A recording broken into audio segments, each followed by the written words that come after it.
In Florida, there's a special lab studying lightning. ABC's Bill Blakemore went to pay a visit. At any one moment, there are about 2,000 electrical storms on our planet. It's a constantly crackling ball of lightning, about 100 volts a second, striking people, houses, power lines, airplanes. Normal commercial plane about twice a year. A given plane? Yeah. Electrical engineer Martin Newman is in league with Jove himself. His 100-acre lab in Florida is plugged into the biggest source of electricity there is. This is the only full-service lightning study center. One experiment here, how to protect planes. They rarely crash when they're hit, but their navigation systems can get knocked out by lightning bolts current. We can map the whole electric and magnetic field that a plane would be bathed in. Newman pulls thunderbolts down from the sky by firing rockets, each trailing a wire as high as the Empire State Building. The wire attracts lightning from miles up that follows it back to the ground. Starting countdown. 5, 4, 3, 2, 1, fire. Lightning! High-speed cameras capture each microsecond, revealing not just one stroke, but a second, then a third and fourth, and a rare glimpse of a beaded effect that's still a mystery to science. But they did measure the electricity right next to the lightning bolt, vital data for redesigning airplane wiring for bad weather. There's some storms in the Midwest that have produced nearly 100 lightnings a second. Newman's experiments have already helped to protect runway light from lightning. He's also hitting power lines with lightning, learning to protect them. And he's built this house, which he's hitting with lightning, to discover ways to make your wiring safer. That's one of the intents, is to make sure that we can have a safe house. So you can sit in here and watch TV while we strike it with lightning. Right. But don't try this on your house. It's better to leave these experiments Fire. to the experts. Bill Blakemore, ABC News, at the University of Florida's Lightning Center. Right, lightning! Near Gainesville. All right, so a bunch of questions. What's lightning? Okay, guys, if you have the answer, just put it in the chat real fast. So I'm just going to pose a bunch of questions in the meantime. All right, so question number 1, what is lightning? The question number 2 is what causes it? 3, if you're struck by lightning, would you die? Or would you survive something like this? High ground versus the low ground, which one is more likely to be struck by lightning? And a bunch of other questions regarding lightning. All right, so running water is attracted to a cone. Question is why? So the running water becomes attracted to a cone. I love the sound effects. It's kind of cute. So, moving forward. Airplane is getting struck by lightning. You're on the inside, you're perfectly safe. So we had a discussion. Jerry Filler is mad. Mad? I'm going crazy! He bought this plastic wrap to keep his fruit salad fresh. Only I can't get it from here to the food! Jerry, you should have bought Glad Cling Wrap. Glad unrolls smooth and easy and clings tight when you need it. Yeah, but the plastic wraps cling really tight to glass or porcelain, not to metal pots. Why not? Why are they so sticky? High ground versus the low ground, which one is more likely to be struck by lightning? You kind of know the answer. There's no surprise here, right? So there's no mind twister here. High ground versus the low ground, which one is getting struck, more likely to be struck by lightning? You know the answer. It's going to be high ground. If I were to ask you why, you would definitely know the answer, because the distance is fairly small, right? Distance between the ground and the clouds. Sure, the distance is, the more likely it is that's going to strike the high ground. If that logic is so correct, let's talk about one of the tallest buildings in the United States. That's the Chicago Sears Tower. All right, so the current name is Willis Tower, or Big Willie, the way we say it in Chicago. All right, so if high ground is more likely to be struck by lightning, how come the tallest structures aren't the ones that are getting struck by lightning 100% of the time? In this case, the lightning is definitely missing the Willis Tower. Instead, it's striking this smaller building. And this smaller building that's striking, it used to be my school. I used to work there. All right, so the distance between the Sears Tower and this building is about 2 miles. Notice that it's definitely missing the tallest structure around. And you can get a structure which is not as tall as the structures around it. How is that even possible if lightning is supposed to be striking the high ground? All right, so how does the logic break down? All right, so those are the things that we will get to next. So we talked about Ben Franklin, and we talked about his contribution to physics. His contribution to physics is straightforward. He had a few contributions. Number one, at the time he was alive, it was well known that the charged objects will either attract or repel. So how do you charge up an object? Obviously, you just rub it against something, hammer, fur, or silk. And then once they're charged up, they're either going to attract each other or they repel each other. So the question is, what causes the attraction and what causes the repulsion? Franklin thought about it, and he noticed that there's a way to explain that. His way of explaining it was straightforward. He thought that you could explain something like this by assuming that there are two constant charges. He called one state positive, the other state negative. All right, so that's as far as we got. One state is going to be positive, the other state is going to be negative. All right, let's try this again.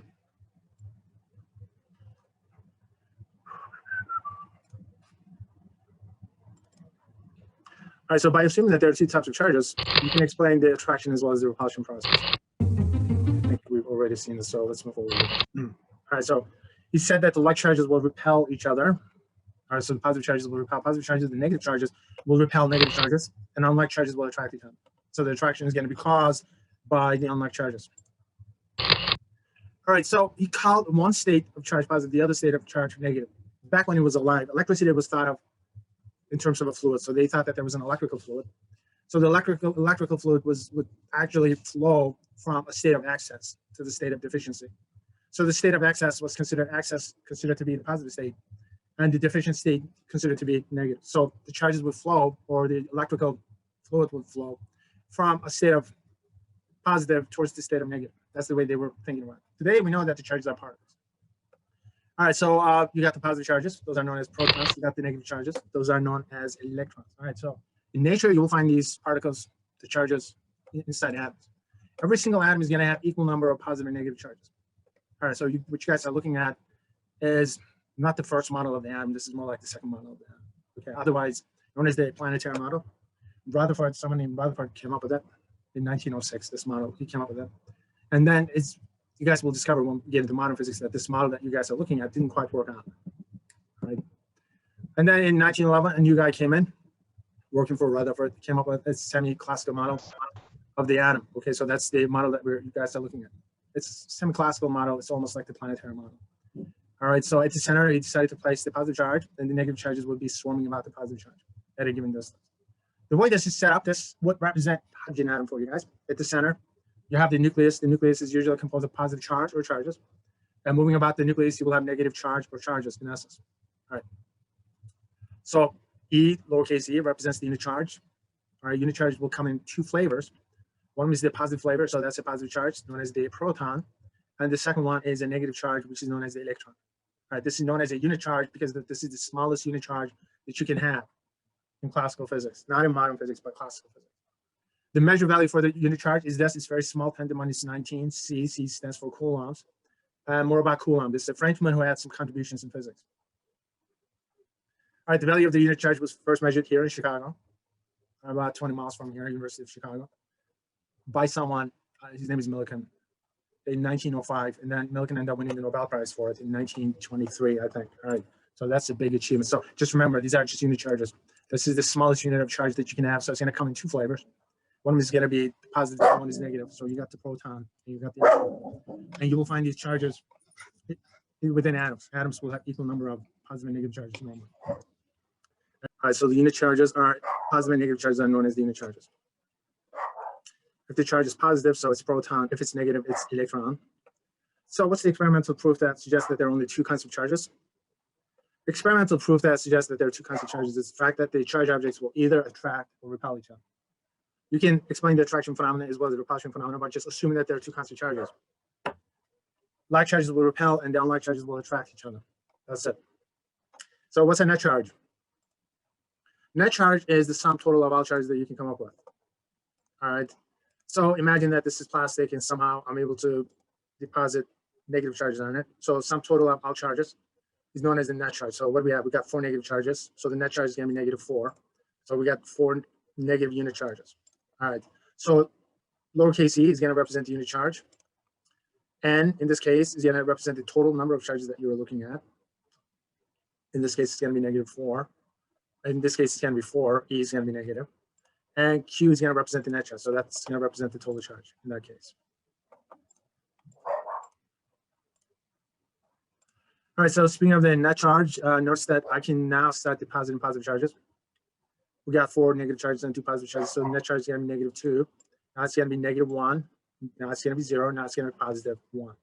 Okay, so which means that you just sum up all the charges that you have. So this time it's going to be positive charge. Okay, if you have more negative charges than positive charges, then it's going to be negative charge.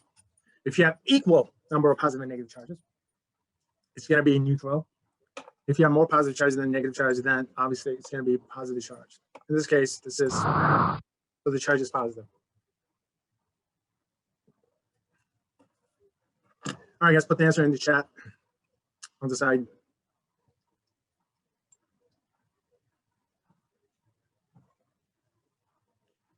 Okay, all right. So you guys, all right. So the best answer is if it's neutral, it's gonna have the same number of protons and electrons. All right, very good. Give yourself 5 points for that one. All right. So the thing about charges, where do we get these charges from? Is it so happens the charges, just like energy, cannot be created or destroyed. This is known as the conservation of charge. Remember the conservation of energy? Energy cannot be created or destroyed. It's the same thing. The charges cannot be created nor destroyed. So the smallest unit of charge that you can think of, in this case, charge cannot be created or destroyed, just like energy. Smallest unit of negative charge is the electron, for example. You cannot take an electron and break it into something smaller than itself. That's right. If that's the case, though, there's an interesting question. Remember the comb attracting water? Now that comb attracting water, that comb was negatively charged. All right, so if you cannot create charges, or destroy charges, how do you get to charge up something like a comb? How do you charge up anything? Well, you get to charge up things by usually transferring charges. All right, before you transfer charges, though, you have to actually go to the source of these charges. Source of these charges are atoms, and you have to strip charges from these atoms.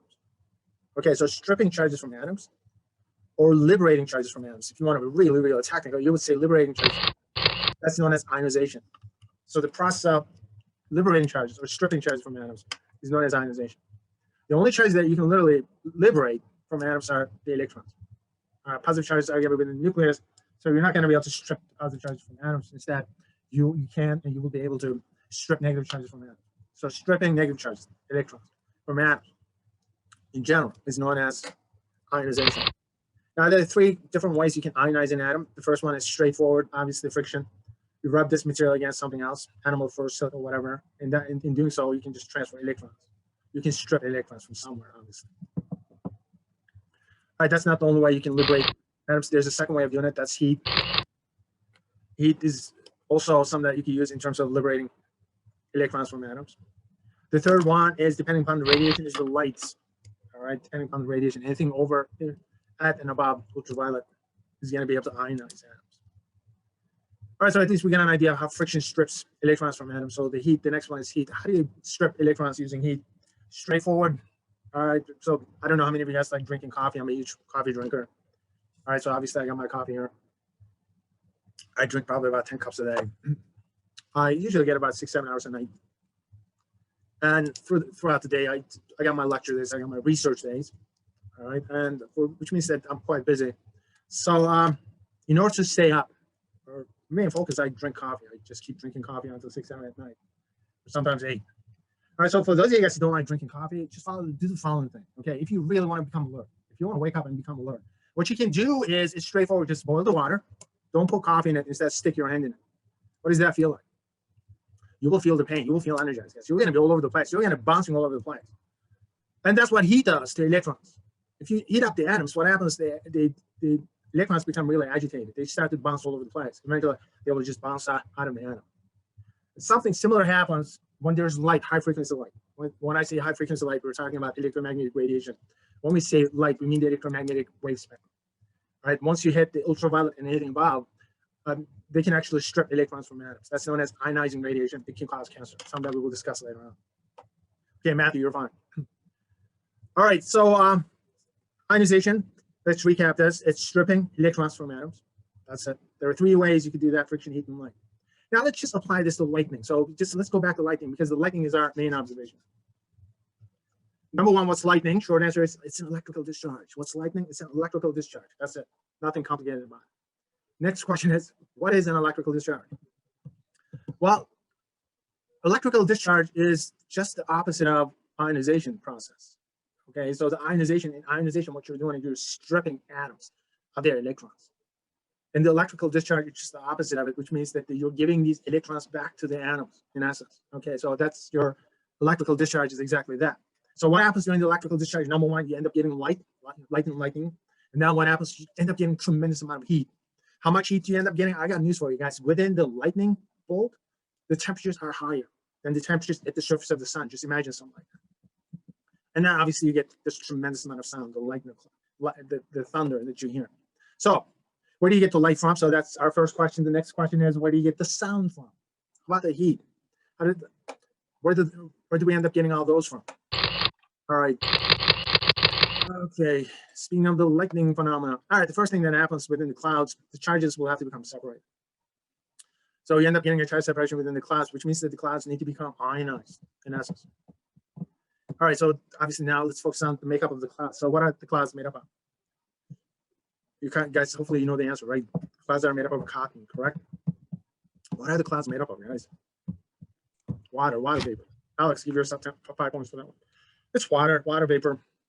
They look like cotton, but they're not, obviously. All right, so what do you have inside clouds? It literally is water vapor. That's what you have. All right, so within this water vapor, somehow magically, you have to separate the charges, which means that you need to ionize these clouds.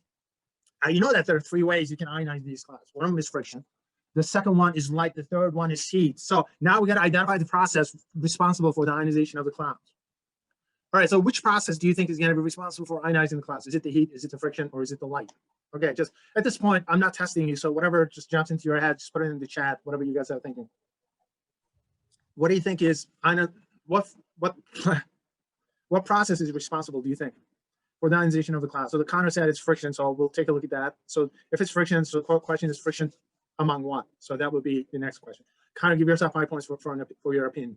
Or is it the heat, or is it the light? Okay, so let's reason through this. Okay, let's focus on the light first. Is it possible that the light is responsible for the ionization of the clouds? So the next question is light from where, right? If it's during the day, you can say it's the sunlight, but the lightning also happens at night. All of a sudden, that explanation does not work out, because you cannot say, well, it's the light from my headlights. You know, no, that's an explanation, but that's not a convincing explanation. So that thing is not going to work out. The next thing, so the light cannot be the reason for the ionization of the clouds. So let's move on to the next one. The next one that I'm thinking is heat. Could it be the heat that's responsible for the ionization of the clouds? All right, guys, in terms of heat, I mean, just if you're trying to ionize something, you need to make it really, really hot. And as you guys well know, the clouds usually start to form roughly about 1,000 feet up. And the rain clouds tend to be higher up within the atmosphere. And you guys know higher up you go, the colder it gets. In reality, where the rain clouds are, it's fairly cold. It's about freezing temperatures. So the heat cannot be the reason why. All right, did I say the freezing temperatures? Well, if we're, yeah, I'm talking about freezing temperatures. So I'm talking about where the rain clouds are. It's usually about 32 degrees or less. So what happens to the water when it's about 32 degrees or less? So what happens to the water? Water freezes. So the cloud has water vapor, and then what happens to the vapor is going to start to freeze up, and then you end up getting these ice crystals inside the cloud. So basically, you got ice crystals inside the cloud. So what do these ice crystals do inside the clouds?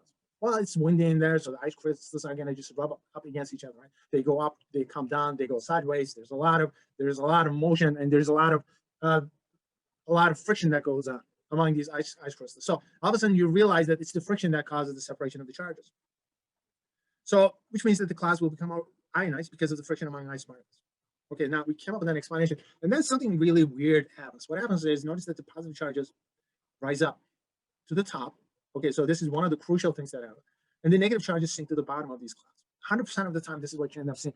Positive charges always rise up, and the negative charges sink to the bottom. So right after the charges become separated, instead of recombining, which is known as the discharge phenomenon, what happens? The charges start to move apart. So the question is, what caused the charges to move apart in the way they do? So notice that the negative charges sink to the bottom, the positive charges go to the top. So the question is, what's causing that to happen? So at this point, what I'm going to do, if you guys are thinking something, just put it in the chat on the side. If you have the best answer, I'm going to give you 50 participation points for it. All right. So what do you suppose caused the further separation of charges after the ionization?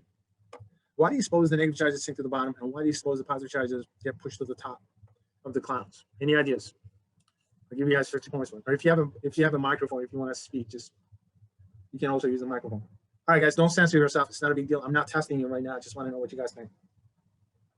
I guess if it's carrying a charge, the opposite charges are going to repel each other. Okay, Matthew, let's have a little bit of a talk. Opposite charges will repel each other, right? That's what you said. Yeah. But the funny thing is, notice that these are opposite charges will attract each other. They're not going to repel each other. Yeah. No, I got you. Give yourself 5 points for it. Okay.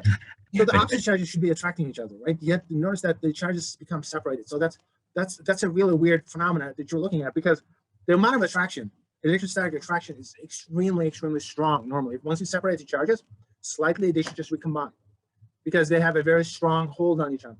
So the question is, after the initial separation of these charges, what keeps these charges separated from each other? I mean, this region is literally positive charge. The other region is literally negative charge. All right, so I'm looking at Juan. Water vapor could get in between the charges. Okay, Juan, I'm going to give you 5 points for that one. The clouds are water vapor anyway, so that's not the best explanation either. Okay, I think that's as far as you guys will go with this one. All right, so We didn't really generate too many ideas here, but that's fine. Okay, one of the things that I hear is sometimes students go, wait a minute, notice that the ground is positive charge, right? So all of a sudden, people think that, oh, so these positive charges on the ground pull the negative charges within the class to the bottom of the cloud, and the positive charges on the ground will repel the positive charges within the class in the opposite direction. Okay, so that's the explanation that I usually get. I got news for you guys. The ground is originally, ground is negatively charged. Ground becomes positively charged magically, and we will talk about how that magic happens, only after the charges become separated within the clouds. Okay, only after you end up getting this clear separation inside the clouds. Only after the bottom of the clouds become negatively charged, the ground becomes positively charged. All right, so I let you guys try to come up with a really good theory up to this point, and obviously you guys didn't really succeed, and no surprise there. It's very difficult to come up with a good theory for something like that. In fact, I got news for you. We don't know the answer to this question. All right, we don't know the answer to this question. You guys tried to come up with a few theories, and obviously physicists came up with a little bit more sophisticated theories than you did. This is a mystery that we don't know how to answer. It's a mystery for like over 100 years. All right, the lightning phenomena is an interesting phenomenon, but it's not a well-understood phenomenon. So we understand that the initial separation of charges take place because of friction among ice particles, but we don't quite understand why the positive charges rise to the top, the negative charges sink to the bottom. Now, for the best explanations or the most recent explanations, I usually use my favorite source. If I want to really know what's going on in any topic whatsoever, if I want to know what's going on, what the most recent research is, I usually go to Wikipedia. All right. If you go to Wikipedia for this question, here's what you end up getting. There are two theories that the Wikipedia focuses on. I'm just going to show you one of them. Okay. I don't know why PowerPoint just is doing its own stuff. All right. So this is the one. This is from TLC, but this is the one that you will see in Wikipedia. Although lightning can reach temperatures exceeding 50,000 degrees Fahrenheit, these superheated bolts are actually created by ice. Inside clouds, air currents carry water droplets to higher, colder altitudes. As the droplets rise, they freeze into ice crystals. These crystals join to form hailstones. The heavier hailstones drop through the cloud, colliding with more of the smaller rising ice crystals. During these collisions, electrons break free from the ice crystals and bond with the hailstones. The rising ice crystals create a positive charge at the top of the cloud, while the falling hailstones create a negative charge at the bottom. Eventually, nature neutralizes the opposing charges. Essentially, lightning is a spark, not unlike the spark created by shuffling across the carpet and touching a doorknob. Except this spark can be 90 miles long and carry a charge of more than 300,000 amps of current. In contrast, the electric chair uses only 5 amps to take a human life. Okay, so the electric chair actually uses 20 amps, but that's besides the point. We'll get back to it later. All right, so what's wrong with this explanation? Clouds. Okay, this explanation, once again, incomplete. It fails. How? Okay, here's... Inside clouds, air currents carry water droplets to All right, so you got the water droplets higher, being carried to a higher altitude. colder altitudes. And then as you start to rise up, perhaps the temperature starts to drop. As the droplets rise, they freeze into ice crystals. And as a result, you got the ice crystals just rising up. These crystals join to form hailstones.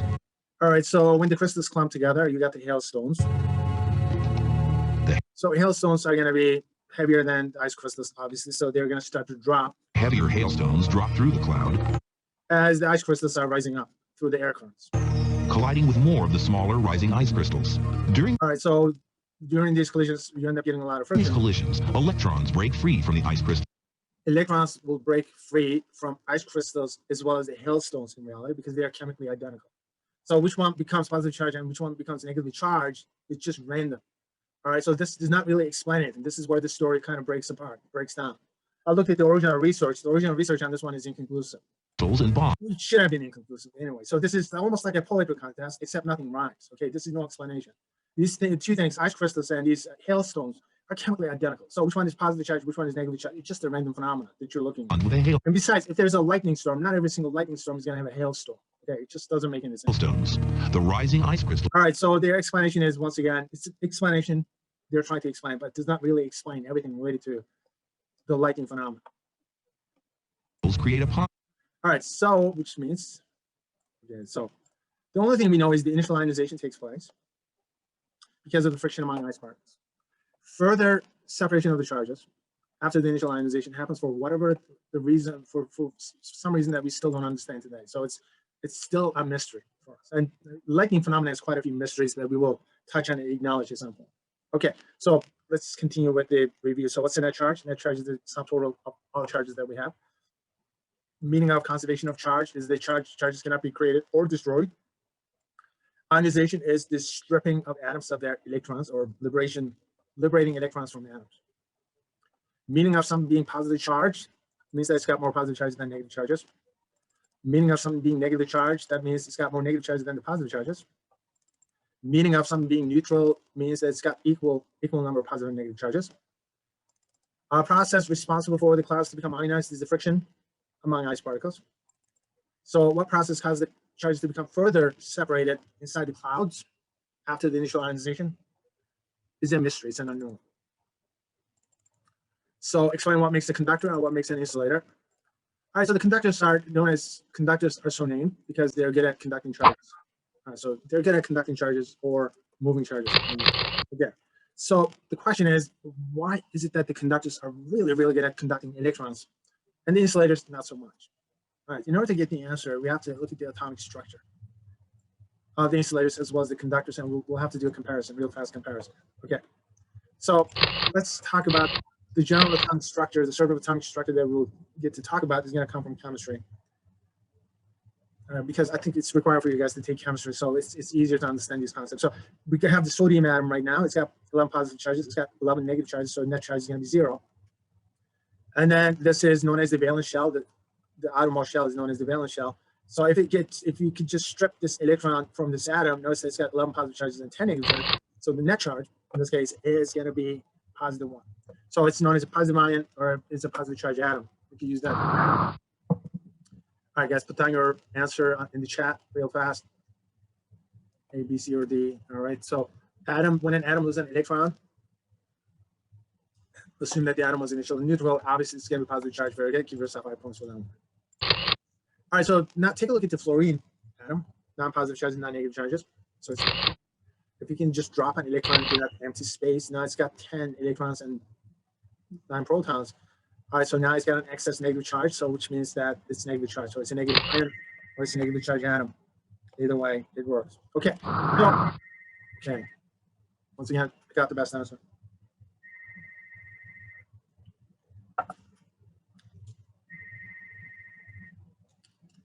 All right, so negative ion. Okay, very good. This is a negative ion. Give yourself.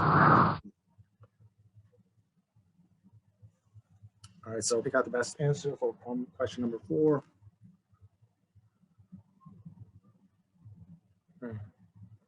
All right, so yes, he's the best answer. Give yourself 5 points. This one is going to be neutral. All right, question number 5.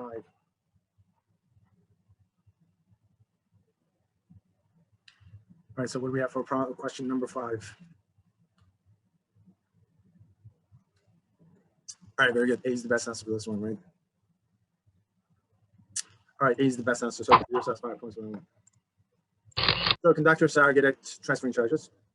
Charges that they transfer are electrons. And insulators, not so much. Example of insulators are the ones that you're looking at. So you got cork, glass and rubber, plastic, and whatnot. So the question is, why is it that the conductors are good at conducting charges and the insulators not? All right, so the answer comes from here, believe it or not, the stuff that we just looked at. All right. There's something called the Octet Rule that we will discuss. Octet means 8. It's an Octet rule from chemistry. It comes from quantum theory, but the chemists make a good use of it. In fact, the Octet rule is what drives chemistry. Octet means 8. It's an 8 rule. So you have to focus on the vacant shell, not the valence shell. This is the outermost shell. Now, according to chemistry, these elements, the atoms, will get into chemical reactions in order to satisfy the Octet rule, which means that they're going to want to complete their outermost shells with 8 electrons. That's what they will do. Now, take a look at the outermost shell of the sodium atom. It's got only 1. In order to satisfy the Octet rule, there are 2 things that you can do. You can either get 7 electrons from somewhere else or get rid of the one that's got. So this becomes the outermost shell. So which one is easier? Getting rid of this one is going to be easier. So it's going to have a tendency to become positively charged, okay, in chemical reactions. So it's going to have a tendency to get rid of this one. As a result, it becomes positively charged. Now take a look at the fluorine atom. In order to satisfy the Octet rule, all right, the only thing it has to do is just grab 1 more electron from somewhere else, which means that it's going to have a tendency to become negatively charged in chemical reactions. All right, so the Octet rule is what drives chemistry, not only what drives chemistry is the Octet rule, but also it explains the difference between conductors and insulators. All right, so you're looking at two metal atoms, okay, in the outermost shell, the valence shell, they both of them got 4 electrons. So in order to satisfy the Octet rule, which is this rule that you're looking at, is the tendency of atoms to complete their valence shells up to 8 electrons, so that's what it means. So this atom wants to have 8 electrons in the outermost shell, so is this one. But they don't want to give up their electrons. They just want to grab electrons from somewhere else. And within the structure, this is every single atom that you have in need of 4 extra electrons. So what do? They end up sharing these electrons, the outermost shell electrons. So these are known as conduction electrons. Because the Octet rule is not satisfied, what happens is this needs 4 more, so it's going to grab 4 more here from here. And this one also needs 4 more, so it's going to grab 4 more from there. So what they do, they end up sharing these electrons. And these electrons are free to move from atom to atom. So these are known as the conduction electrons. So this is kind of like the structure of the metals. All right, the outermost shell electrons, the valence shell electrons. Electrons are free to move from atom to atom. All right, so if you're dealing with insulators, all right, they have a chemical makeup or atomic makeup, which is similar to the following. Okay, number one, guys, though the explanation that I'm about to give you is accurate from a physics perspective, this example is completely made up. This is your Disney reality, in essence. All right, underlying science is still fairly accurate. All right, so what you guys are looking at a noble gas, obviously, I'm going to call this plastic because plastic is a chemical makeup far more complicated than this. And notice that the Octet rule is satisfied. The outermost shell has 8 electrons already.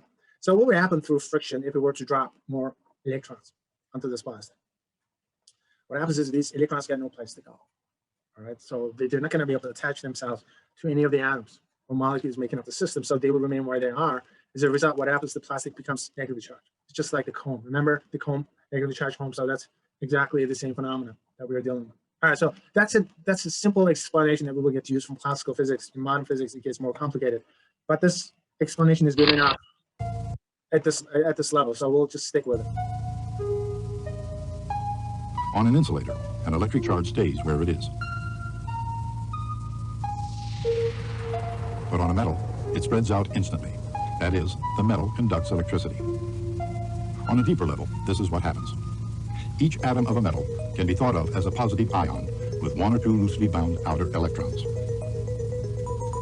When 2 metallic atoms are very close together, the outermost electrons can pass easily from one to the next. As more atoms are added, electrons can range farther afield. Those mobile electrons are known as conduction electrons, and they give metals their special properties. In this way, all metals are electric conductors because every metal is like a giant molecule in which a number of electrons are shared equally by all the atoms. Picture it as a structure of positively charged ions, glued together by a fluid of mobile electrons. All right, so a couple of things. On an insulator, an electric charge stays where it is. But on a metal, it spreads out instantly. All right, so all of a sudden the charge spreads out instantaneously. Okay, so that statement is not 100% accurate. That is, the things happen real fast. Usually happens. Metal conducts electricity. Almost feels like instantaneous. All right, so Together, the explanation that the video provides is the same as the explanation that I gave you before. the outermost electron Except the quality of animation I have a problem with. The problem is the quality is very low. can pass easily. Okay, so having worked at an art school for 20 plus years, if an animation student came up with this quality animation, this quality of animation, you would get a generous 1 out of 100. All right. From one to the The quality of this animation has gone up. next. So the question is why? All right, this is a documentary. All right, and then obviously they spent a lot of money making this documentary. So why is it that the quality of animation is really bad? Okay, so those of you guys who notice that, this documentary must be fairly old. All right, that's the reason why the quality of animation is really bad, because this documentary was made in 1985. All right, so I end up editing this out of something called the Mechanical Universe. This is made over at Caltech at the time. Was made in 1985. At that time, this was the state of the art. As more atoms So this was the best type of animation that they could come up with. So obviously technology moved are on. added, electrons can So they're trying to illustrate them. So that explains the quality of the animation, farther afield. which is not very good, obviously, compared to what we are capable of doing today. But how do you explain the sound, the background music? Those mobile The background music is god awful. Didn't they have music in 1985? Of course they didn't have Michael Jackson on the list. electrons So the question is, with are the known as conduction technology started to electrons. evolve, the quality of the documentary started to evolve as well. and the quality of the artistry. And to give metals their special properties. All right, so this is from 1980s. Then you move on to 1990s. Immediately you will notice something. All right, so pick out the best answer first.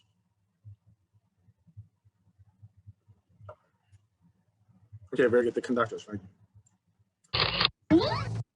All right, so this is what happens in 1990s. The background music that you were listening to was kind of nonsensical. All of a sudden, boom, you end up getting this. Does anybody know what this one is from? Which show? What show is this from? The famous show that most of you guys grew up on. All right, this is from Bill Nye. Yeah, Aaron, give yourself. All right, so in 1990s, as soon as you hit 1990s, quality of the programming got better, but people still didn't know what to do with the background music. In this case, despite sound effects, this is weird. All of a sudden, boom, notice that the running water becomes very excited and becomes attracted to a comb. All right, so here's a question for you. I think you kind of know the answer at this point. So comb is negatively charged. So why is it that it's attracting water? Why is it that the negatively charged comb is able to attract water? All right, just put down your answer in the chat. All right, so the negatively charged comb is able to attract water. So the question is why? What are you guys thinking? All right, once again, don't censor yourself. All right, Connor says water is a net positive charge. Okay, I like that response. Okay, I think that, Connor, I'm going to give you 10 points because what you're saying is, I think, what most of you guys are thinking at this point. Okay, which is a good thing to say. All right, so which means that does the water have a net positive charge? Okay, comb is negatively charged. Does this mean that the water has a net positive charge? Anyway, so when I was in grad school, my dad was visiting. My dad is a medical doctor. All right, so he loves physics. He thinks that he's good at it too. So he said, he said, Ken, do you know that water is positively charged? I said, Dad, no, water is not positively charged. I said, not at all. I said, water is neutral. He said, no, water is positively charged. I said, Dad, it's neutral. He said, let me prove it to you. I said, go right ahead. Next thing you know, he's doing this little demonstration, right? He's doing this little demonstration exactly the same way. So he charged up the comb, and then he just brought it next to water, and then next thing you know, this is what you're looking at. The little running water becomes attracted to a negatively charged comb. He said, comb is negatively charged, right? I said, yes, of course it is. He said, the opposites attract, right? I said, absolutely, that's correct. So which means that water is negatively positively charged, right? I said, Dad, no, it's not. It was all confused. He said, how's that possible? I said, Dad, let me just give you a little demonstration myself. I said, you guys see these two pieces of paper, right? Okay, so these two pieces of paper, are they positive charge, negative charge, or are they neutral? Guys, here's how you test them. Okay, so if you put them next to each other just like that, if they attract, obviously they're opposite charge. If they repel, they have the same charge. And the only thing you guys are seeing is there's a little bit of vibrations because of the air currents, but that's the extent of it. They don't repel or they don't attract each other because the piece of paper is neutral. These pieces of paper are neutral. All right, so now that we demonstrated that the piece of paper is neutral, you could repeat the same experiment, slightly different. All right, once again, charge up the comb. All right, so the comb is going to hold the comb near the paper. This piece of paper is neutral. Look what happens. So as soon as you bring the comb near this piece of paper, the comb is going to attract the piece of paper. So the paper becomes attracted. How's that possible? Notice that this is negatively charged and the comb is neutral. The explanation is straightforward. So what happens is, hold the comb near the when paper. you bring the charged comb near the paper. So the reason why the comb is able to attract a piece of paper is because of this. All right, guys, remember, comb is negatively charged. The paper is neutral. Okay, which means that it's composed of atoms or the molecules, and the atoms and molecules will have equal number of positive and negative charges. Now, here's what you need to remember. Within atoms, the charges are free to move. Negatively charged comb, or in this case, the rod, is going to pull the like charges to the surface. It's going to pull the unlike charges to the surface, which means that the positive charges get pulled to the surface, and it's going to repel the like charges into the surface, which means the surface is going to become polarized. This phenomenon is known as polarization. All right, so what happens is the paper becomes polarized. As a result, it becomes attracted to the comb. Now, water, I think one of you guys actually wrote it down in the chat. I wasn't paying attention to it, but I just briefly saw that water is actually slightly naturally polarized, which means that when you're dealing with the water molecules, one end is slightly more positively charged than the other end. One end is going to be slightly more positive charged, the other end is going to be slightly more negatively charged. So water is naturally polar. So water molecules are polar molecules. So what happens to the water molecules? They usually spin around so that if the comb is negatively charged, obviously positive charges are facing the negatively charged comb. So there's this attraction that takes place. So water is neutral in essence. All right, because of the separation of the molecules, one end of the water molecule is going to be slightly more positively charged, the other end is going to be slightly more negatively charged. That's what it is. You may have seen this, or you may have done this experiment. You can charge up a balloon just like that. for friction and place it on a wall, it's going to stick to the wall. The wall is still neutral. What's happening is the wall becomes polarized. That's the polarization. All right, so the plastic wraps are uniformly negatively charged. Usually, it's by design. This is how they do it at the factory. All right, and then you have glass. Glass is a insulator. So what happens to the glass is the glass becomes polarized. Jerry. The result, it sticks to glass really well. I think it also sticks to porcelain. It's not going to stick to metal pots because metal is a conductor, so it's going to conduct these excess charges to the ground. You should have bought black. It no longer sticks. All right, we got the best answer for this one.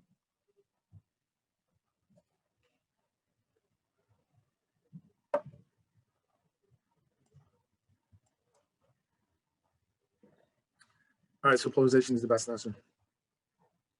Okay, Matthew, you're the same. You said water is neutral. Okay, very good. Give yourself 5 points for that one. I got your message. Okay, cool. All right, so D is the best answer for this one. Okay. Okay, remember I said the ground. Okay, once the charges are separated inside the clouds, you know that the negative charges sink to the bottom of the clouds, the positive charges rise to the top. I said that the Earth is initially negatively charged, and magically the Earth becomes positively charged after the initial separation of the charges. All right, so the Earth becomes positively charged because of polarization. Once again, after the separation of the charges.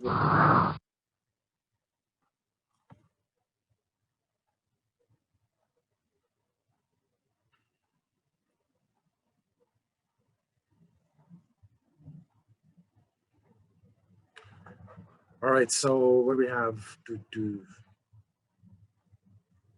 All right, D is the best answer. Give yourself 5. C is the best answer for this one. Right, so those of you guys who pick C, give yourself 5 points. All right, there are a bunch of questions that we will have on the tests. Okay, first test is going to be week after next, so we got plenty of time. Transferring charges. Electroscope is this device that you're looking at. You may have seen these in the past. Well, we were taking physics in high school and whatnot. This is known as an electroscope. Notice that you got a metal ball on top, and then you usually have a gold leaf or leaves within the electroscope itself. All right, so this thing is neutral. It's got equal number of positive and negative charges either way you look at it. All right, so usually electroscopes are used to determine whether or not something has a net charge. Okay, so obviously this got a negative net charge. This one has a positive net charge. Okay, so if you bring a negatively charged rod near an electroscope, so what happens? The metal inside the electroscope, it becomes polarized, right? So the negative net charge within the rod is going to repel the negative charges within the metal down into the gold leaves, and then it's going to pull the positive charges to the ball on top. So the top becomes positive charge, the bottom becomes negative charge. And likewise, if you have a positive charge rod, the opposite is going to happen. All right, notice that the leaves get separated quite a bit because the like charges, look at the leaves, usually they're right next to each other, they're clamped together. As soon as you bring a charged object nearby, the leaves will repel each other because the like charges repel. The like charge is negative or positive makes no difference. All right, so there are two constant phenomena that we will take a look at. This we're going to talk about charging things up. There are two ways you can charge things up. Okay, one of them is charging by contact, so that's what we will focus on. So we will try to charge things up using contact. Okay, so remember this thing was negatively charged, and the electroscope was neutral. It had equal number of positive and negative charges. And remember, electroscope is just this thing is metal, and metal is like a conductor. All right, so when you bring a negative charge object and touch it to a metal piece, what's going to happen? Metal is like a conductor. So these negative charges will be repelled from this environment, from the rod onto the metal surface. And then as a result, what happens, the metal is negatively charged. The entire structure has a net negative charge right now. All right, so I was able to charge something up by contact. So this is the meaning of charging something up by contact. So you bring a positive charge or a negative charge object, and then through contact, you were able to transfer those charges. All right, now if you bring a negative charge rod nearby, so what happens is obviously, take a look at the leaves, notice that this angle is going to increase further, which means that negative charges are going to be pushed into the leaves. As a result, the repulsive forces. And then you can bring a positive charge rod. This time the negative charges are going to pulled up. This angle is going to. All right, so pick out the best answer for this one.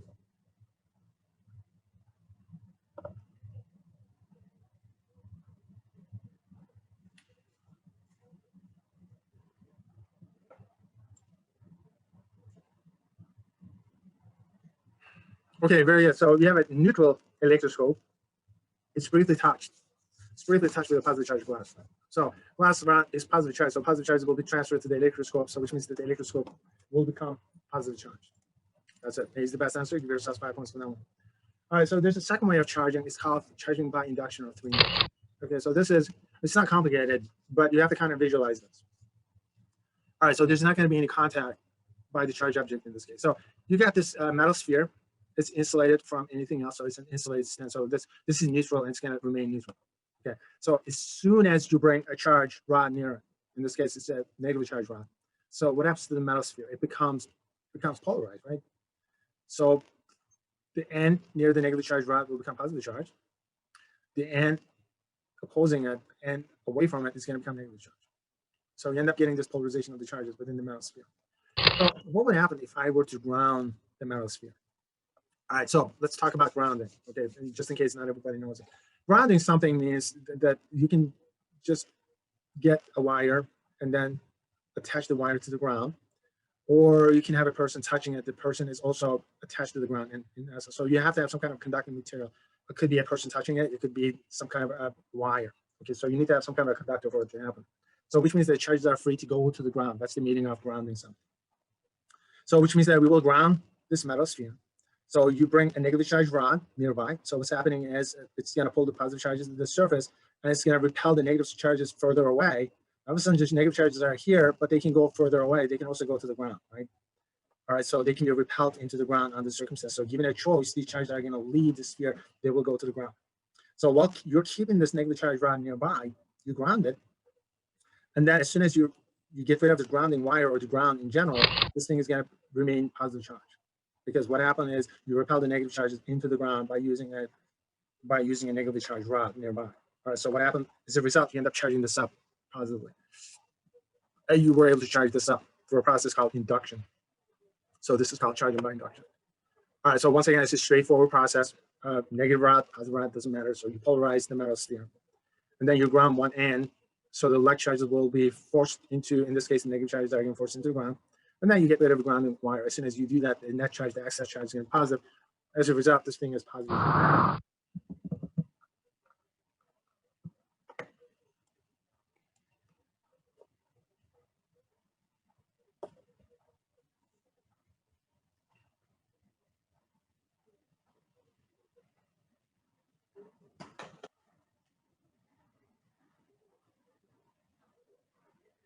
Okay, very good.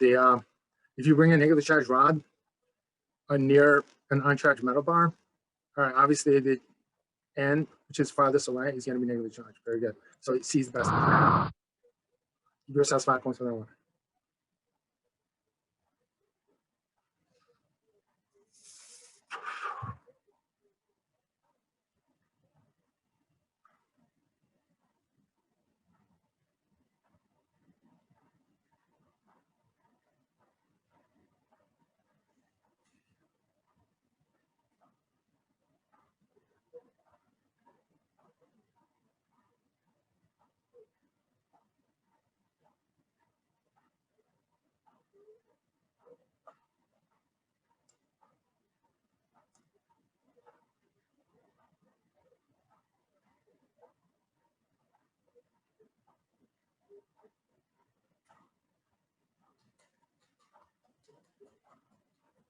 Okay, so I'm looking at the answers. There's a bit of a confusion here. I see a lot of C's and I see an A. Okay, so let's take a look at this one. So sphere A, you got two spheres, A and B, right? A is positively charged. B is neutral. So you put them next to each other on an insulated table. And these spheres are not touching each other, right? Okay, so what you do is you briefly ground the second sphere, B. All right, so what happens if that's the case? All right, guys, remember sphere A, first sphere is positive charge, the second sphere is neutral. When you put them next to each other, positive charge sphere is going to polarize the neutral sphere. Okay, so remember, this one is positive charge, this one is neutral, so this end of it is going to become negatively charged. And if I were to ground this end, what's going to happen is positive charges will leak out of the system. So sphere B is going to be negatively charged. As soon as you get rid of the ground, sphere B is going to be negatively charged. So the best answer is going to be A. All right. So I think just one person got this right. So give yourself 10 points for that one. So one person got it right. All right. We all know that like charges repel and unlike charges attract. But can we produce an attraction between a charged object and one which is uncharged? Let's see what happens when we charge this lucite rod by rubbing it with this cloth, bringing it near some paper on the table. The paper can't wait to jump to the plastic. All right, so through friction, he was able to charge up the rod, and you know that piece of paper What happened is not going to be useful. here And so these pieces of paper become polarized. So because of polarization, is that the charges in the paper reoriented themselves. Let's assume that the rod is charged positively. The electrons in the paper will be pulled toward the rod, leaving the farther side of the rod positively charged, and thus you get attraction. Let's try the same thing with an empty can.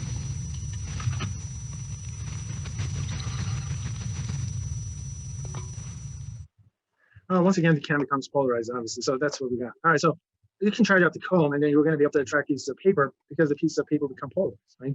Okay, there's a deeper question at work here that we need to focus on. Comb is negatively charged, and notice that this piece of paper contains equal number of positive and negative charges. Given the fact that the piece of paper contains equal number of positive and negative charges, my question to you is, why then the force of attraction becomes the dominant force as opposed to the force of repulsion? Okay, I mean, it's kind of weird because it's got equal number of positive and negative charges. If that's the case, how come the force of attraction, attractive force, is larger than the repulsive force? Okay, so how does that come about? Okay, what do you guys think? Why is it that this is attracted to the comb, given the fact that this thing is actually neutral? What makes the force of attraction larger than the force of repulsion? Because positive charges are attracted to negative charge comb, and the negative charges are repelled by the negative charge comb. If that's the case, I would expect this piece of paper not to move. That this piece of paper obviously is attracted to the comb. So what's causing that to happen? How does the attractive force become a dominant force under the circumstances? What do you guys think? Just put it in the chat or just say something. Has a positive pole, protons, more mass. Okay, those of you guys who wrote something close. Okay, every single person who said something, give yourselves 5 points. I'm just going to go with what Connor said. Connor, I'm going to give you 20 points for that one. Okay, Connor says the distance matter. Okay, notice that number one, this piece of paper is going to become polarized. Positive charges within the piece of paper is actually closer to the comb, negative charge comb, and the negative charges are further away. So what Connor is saying is, because the opposite charges are closer, the force of attraction is going to be dominant. Immediately, what that means is whatever this electrostatic force is, it's going to depend on the distance between the charges. So the separation distance is going to matter. And the guy who noticed it was this guy. His name is Coulomb. All right, so he's a Frenchman. His name is Charles Coulomb, and this is the guy who noticed that. So he came up with this theory. Okay, so F is going to represent the electrostatic force that you're looking at, and R is going to be the separation distance between the charges. And Q naught and Q, these are two net charges that you're looking at. So let's focus on that one. So this is known as the Coulombs Law. So the Coulombs Law is known as the electrostatic force law. All right, so K is the electrostatic constant, strength of the electrostatic force, and blah, blah, blah. All right, so let's just approach this a little bit more formally. All right, you guys have seen something similar to it last semester when we were dealing with the Newton's law of gravity. Okay, so let me just start from there and then jump into the Coulombs law. All right, so force of gravity, you got the small mass, you got the big mass. So these masses are going to be attracted to each other through the gravitational force. So the force of attraction is going to depend on the magnitude or the product of the magnitude of the masses. All right, so product means multiplication. So small mass multiplied by big mass. All right, so the bigger the number is, the larger the force is in essence. All right, so force is going to be directly proportional to the product of the masses. And then this force is going to diminish with distance. This is the radial distance between the masses as measured with respect to the center of mass. All right, so you notice that we got these two dots. So the force is going to diminish with distance as the square of the distance between the masses. All right, so the further away the masses are, the smaller the force becomes. So the force is going to diminish with distance. That's what it means. And then you get this capital G. This capital G is going to give you the strength of the gravitational force. It's a very small number. It's 10. It's so small that you got literally 10 zeros before you hit the first number. It's 10 to the minus 11, which means that this force is extremely, extremely weak. That's your gravitational force. Now, if you just move up to the side, now we're looking at the electrostatic force. Number one, look at this formula and compare it to this formula. Structurally, formulas look the same. So this is the gravitational force. This becomes the electrostatic force. Force is directly proportional to the product of the masses. In this case, the force is going to be directly proportional to the product of the charges, net charges. Q1 is a net charge, Q2 is a net charge. And then you will notice that this force is going to diminish as the square of the distance. So everything literally looks the same. So K that you're looking at here is the same as the G that you're looking at here. So G gives you the strength of gravity, gravitational force. K gives you the strength of the electrostatic force. This is known as the electrostatic force constant. But look at the difference between this and that. This is 10 to the 9. This is 10 to the minus 11. 10 to the 9. If you have 10 to the 9 dollars in your bank, how much money would that be? All right, guys, it's $1 billion. You would have $1 billion. Little. All right. So this is $1 billion, and this is 10 to the minus 11. So this is the difference between the strength of the gravitational force and the electrostatic force. Notice that the electrostatic force is going to be 10 times 20 power stronger than the gravitational force. That's what it means. It's going to be trillion times, almost trillion times stronger. All right. All right, so the question is this. All right, why do the formulas look the same? All right, these are known as the inverse square laws. Why do the formulas look the same? Okay, the reason why the formulas look the same, a little bit of history here, is because Coulomb did something we considered cheating today. All right, it's called plagiarism. What he did, basically, he copied Newton's work, in essence. So he knew that the force is going to be related to the product of the charges, just like the product of the masses that you see in gravity. He knew that there had to be a constant regarding the strength of the electrostatic force, just like there's a constant involved regarding the strength of the gravitational force. And he also figured that the force was going to diminish with distance as the square of the distance. Okay, guys, just about everything that you see here, you can kind of come up with on your own.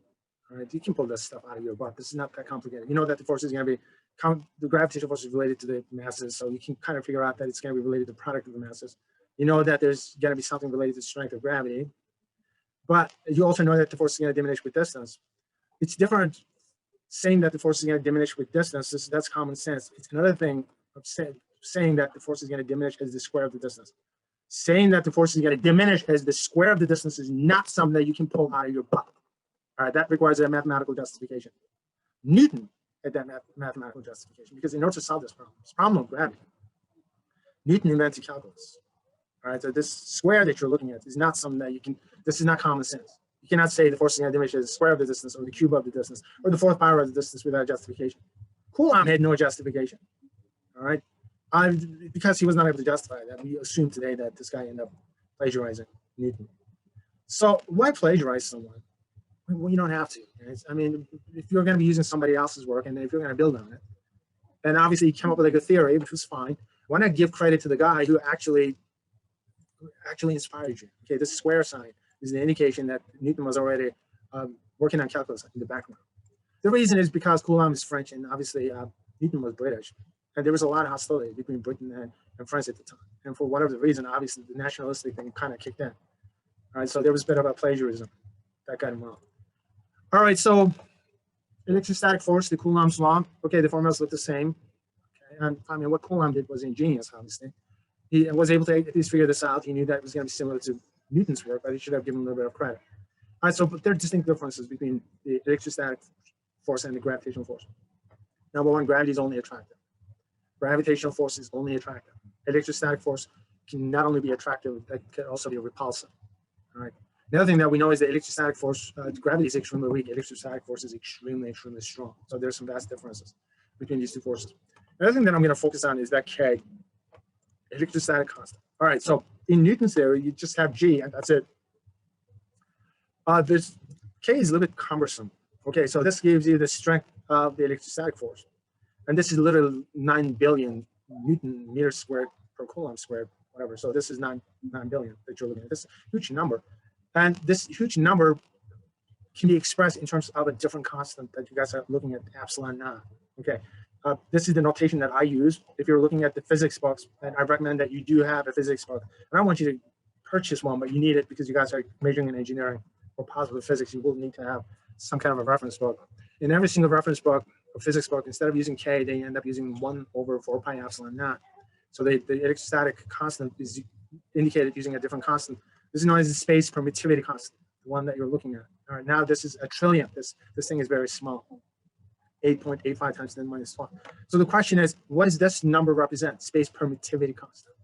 All right, so the K is going to give you the strength of the electrostatic force, but this space permittivity constant, all of a sudden, there's a reason why this expression is used. I'm not quite sure why there's 4 pi in front of it, but for whatever reason, the mathematical physicists or whatever, they decided that they should express this number in terms of 4 pi epsilon naught. This epsilon naught that you're looking at is going to become significant towards the end of the semester. It's called space permittivity constant because evidently space puts a limit to the speed, how fast this electrostatic force could be transmitted through space.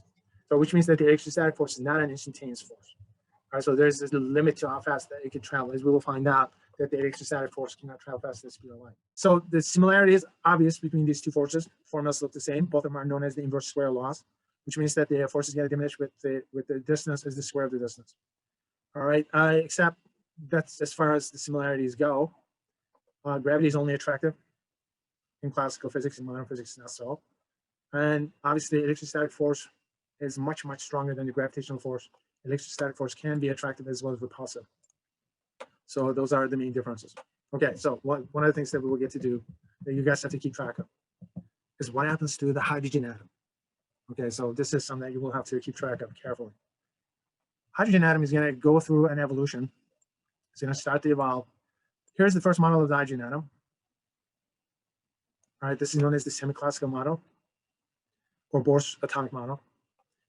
This is the model that you will see in chemistry most of the time. This is the model that we will get to use in classical physics. He came up with this model. He started working on this model in 1911, and it took him 2 years to solve this problem. So it was published in 1913, and he won the Nobel Prize, I think, in 1922. All right, for the classical, semi-classical model of the atom. Okay, so this is the simplest model of the atom that we use. So that's the hydrogen atom. So it's going to have one single proton at the center, positive charge, and then it's going to have an electron orbiting it. There are a bunch of numbers involved, so we will know the radius of it. So this is the number that we will get to use for that. So the question is, how fast should the electron be moving or orbiting the nucleus so that it does not collapse into the nucleus? All right, so that's the question that we will, in essence, we will be looking for. All right, so instead of breaking the problem into 3 pieces, I'm just going to shoot for this one. So what should be the speed of the electron so that it does not collapse into the nucleus? All right, so problem number 2. This is problem number 2 from the handout. So this is the problem that we're going to be focusing on. Problem number 2 from the handout. All right, so this is the hydrogen atom problem. Okay, guys, these tend to be pretty good test questions. So where we have at the center, you have the positive charge. Moving about the center, you got the negative charge, or charges. In this case, the negative charge is the electron. All right, so R represents the size of an atom. The size of the hydrogen atom is this. It's going to be 5.29 times 10 to the minus 11. So I'm going to express it slightly differently. I'm going to express it in terms of 0.529 to 8. I don't know why I changed that. 10 to the minus 10 meters. The reason why I'm expressing it like this, because this is a standard way of expressing atomic radius. We'd like to express the atomic radius in terms of 10 to the minus 10 meters. So instead of calling this 10 to the minus 10 meters, all right, so 526, I changed it to 6. 10 to the minus 10 meters is known as angstrom in atomic physics or modern physics. So the radius or radii of atoms is usually expressed in terms of angstroms. 1 angstrom is going to be 10 to the minus 10 meters. All right, so the radius of the hydrogen atom, give and take, is half an angstrom, usually. It's a rough estimate. Positive or negative charges, these are unit charges. So that's the value of a unit charge. I'm going to be interested in the mass of an electron. All right, so these are the type of things I'll give you on the test normally, or you would have to look them up. So expressed in terms of kilograms, it's going to be 10 to the minus 31 kilograms. What else? So let's figure out the speed of an electron in terms of meters per second, and then express it in terms of miles per hour, and then express it in terms of the light speed.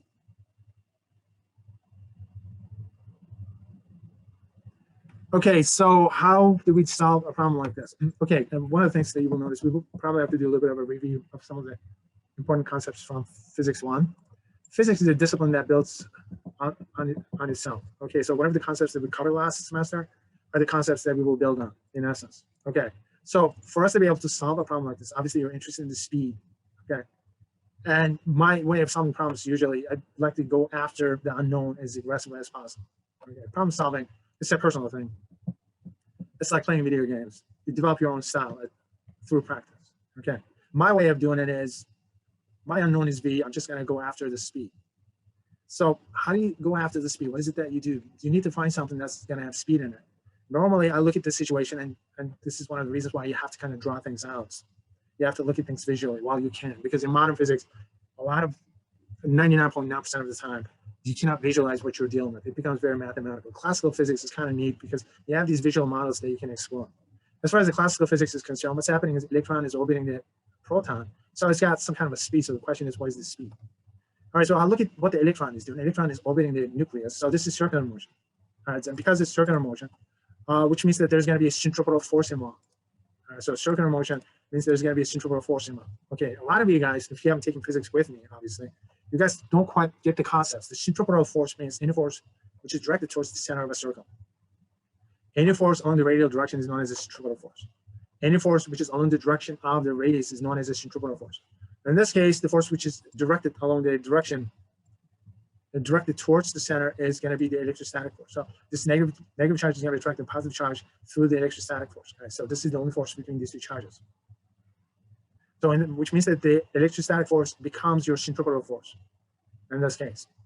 All right, so the electrostatic force is the centripetal force. Now, the nice thing about the centripetal force is it's got a generic expression.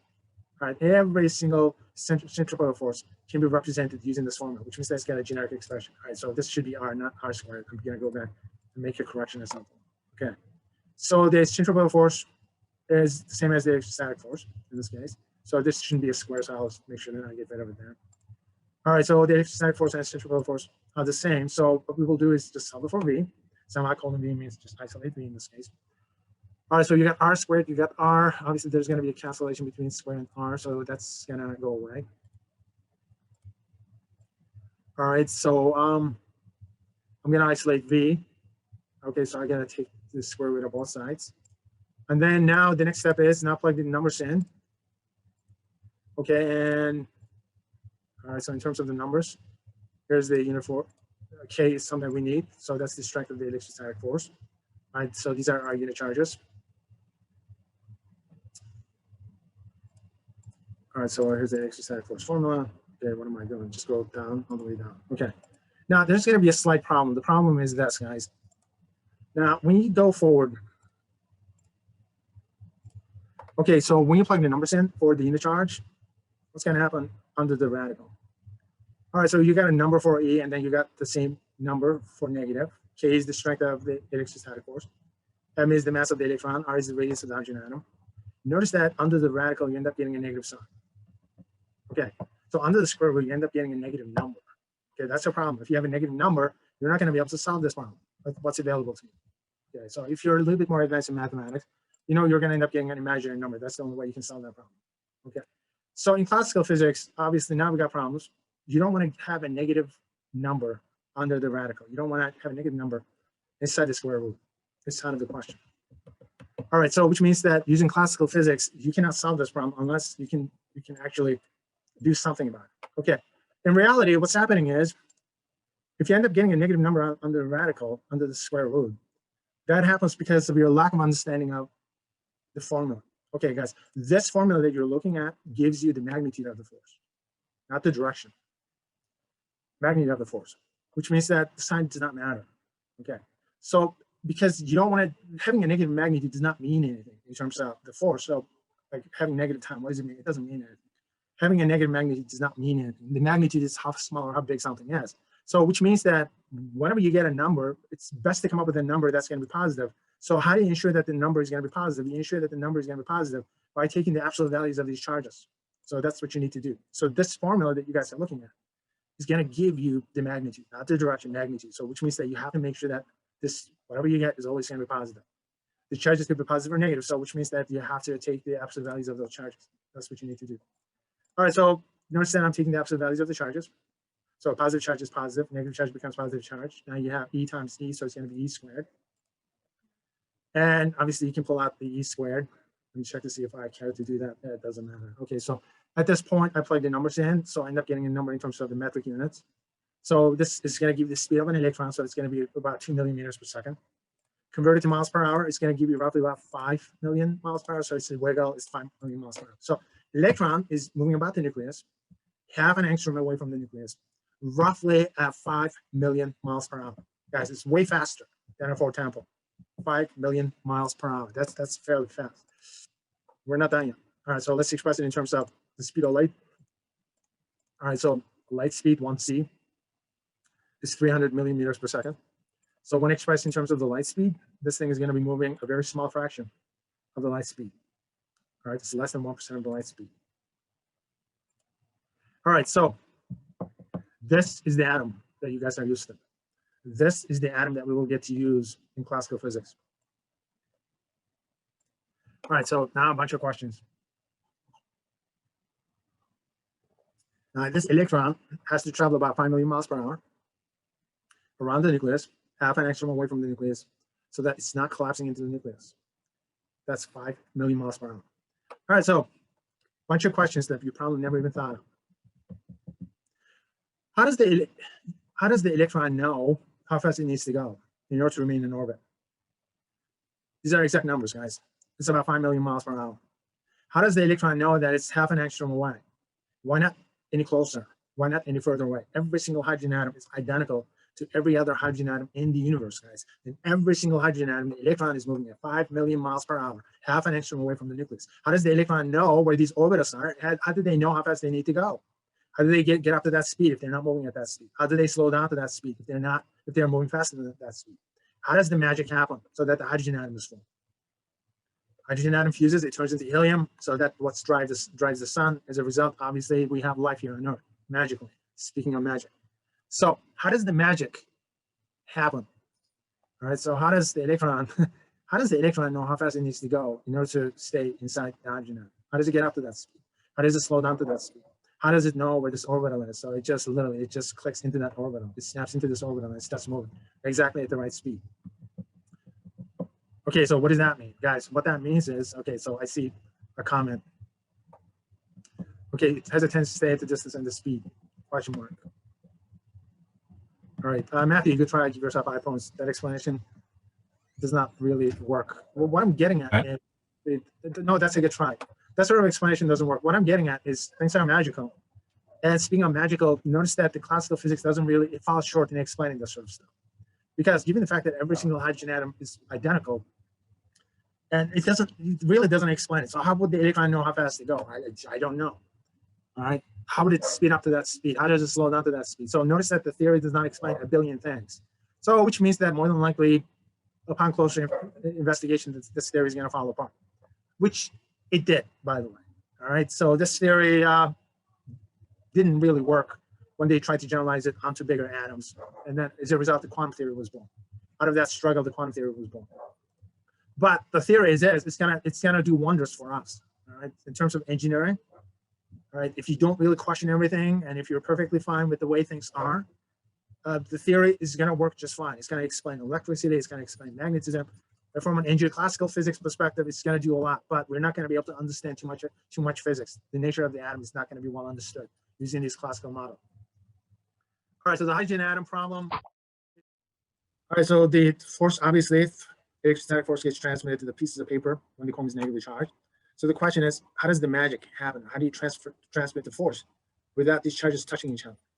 All right, so the force is going to get transmitted between the charges through a field, electrostatic force field, known as the electric field. Electric field is short for the electrostatic force field. Positive charges are the transmitters or emitters. So the positive charges will transmit the field. Negative charges are the receivers or absorbers. So which means that the negative charge is going to receive.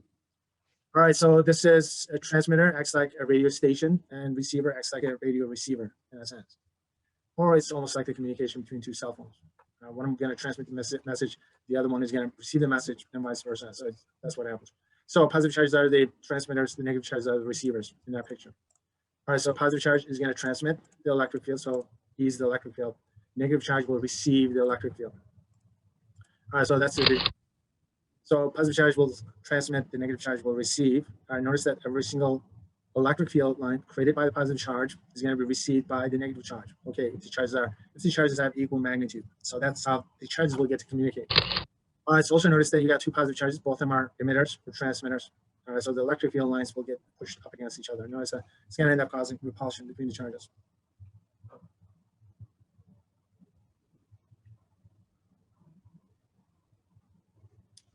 All right, so this electric field lines will start on a positive charge, and they will always direct it away from a positive charge towards the negative charge or charges. All right, so let's study this. Okay, so take a look at the magnitude of these charges. This is a positive charge, this is a negative charge. Positive charge is going to have a magnitude, it's going to be 3 times larger than the magnitude of the negative charge. So the positive charge is the emitter, that's the transmitter. So it's going to end up creating and transmitting all these electric field lines. And notice that the negative charge is a receiver, except the value of the negative charge is going to be 3 times smaller than the value of the positive charge. It's got a magnitude 3 times smaller than this one is. So which means that it's only going to be able to receive 1/3 of the electric field lines. generated by this charge. Remainder of the electric field lines will just get radiated away. So that's what happens. All right, so positive charge is larger than negative charge, so the number of electric field lines, only 1/3 will be received by a negative charge in this case. Because of positive charge, the magnitude of the positive charge is 3 times stronger. All right, so how does the force get transmitted? Straightforward, so you got 2 positive charges. So these charges will repel each other. So this positive charge is going to emit the electric field. So the electric field in this case is transmitted by the positive charge. It's going to reach the second positive charge. So this electric field acting on the second charge is going to induce a force on it. And so this charge is going to experience a force away from this charge. All right, so using a little bit more detail on this one. So this electric field due to this charge is going to be E1. So this is the first electric field generated by the first charge. And this electric field is going to act on the second charge, thereby will induce a force on the second charge. So this is the force acting on the second charge due to the first charge. Okay, so that's the meaning of it. Simple enough explanation. One other thing that we need to emphasize is what a force does. Okay, Newton's second law, you know if there's acceleration, there's a force on it, acting on it. So these charges will have masses. All right, so when a force is acting on the mass of the charge, it's going to cause the mass to accelerate. So which means that these charges will accelerate in the direction of the force. All right, so summary statement is you got the electric field acting on the charge. As a result, the charge will experience a force. Electric field acting on the charge will induce a force on it. Electric field acting on the charge is going to induce a force on it. Speaking of the electric field, notice the unit is going to be Newton's per Coulomb. All right, so that's a standard unit that we will get to use. All right, so let's create a constant electric field region. All right, so this is something that could easily be done by using something called a parallel plate capacitor. All right, so more about the capacitors later on. I think we will formally study this within a few weeks. All right, so it's parallel plate capacitor, which means you can see the parallel plates. These are metal plates in this case. Okay, so if one is positively charged, the other one is going to be negatively charged. They will have equal amount of charge. So notice that these charges have the same magnitude, except they have opposite signs. If the charges are uniformly distributed, and they will be on metal surfaces, as you will find out, it's going to cause a constant electric field within this region. All right, so we're going to parallel plate capacitor. One plate is going to be positive charge, the other plate is going to be negatively charged. All right, the charges will be equal, except I'm going to change the sizes a little bit. All right, so this is going to be positive charge, this one is going to be negatively charged. Electric field is going to originate from the positive charge region towards directed towards the negatively charged region. So, which means that within this space between these two charge plates, the strength of the electric field is going to be constant. So what I'm going to do is I'm going to drop a positive charge and negative charge, and then we'll check to see what happens to these charges. So electric field acting on the positive charge is going to induce a force on it in the direction of the electric field. So electric field is going to push a positive charge in the direction of the electric field. And electric field acting on a negative charge is going to induce a force in the opposite direction of the electric field. All right, guys, positive charge is going to experience a force in the direction of the electric field. A negative charge is going to experience a force in the opposite direction of the electric field.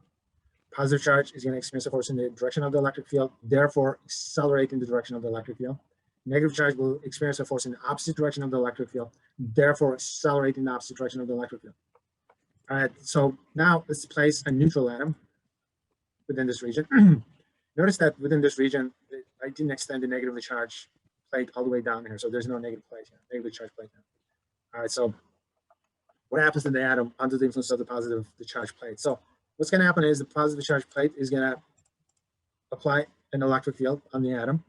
So the negative charge is going to experience a force in the opposite direction of the electric field. So this negative charge is going to move towards the left. All right, so that's what happens. Positive charge is going to experience a force in the direction of the electric field. So the positive charge is going to move in the direction of the electric field.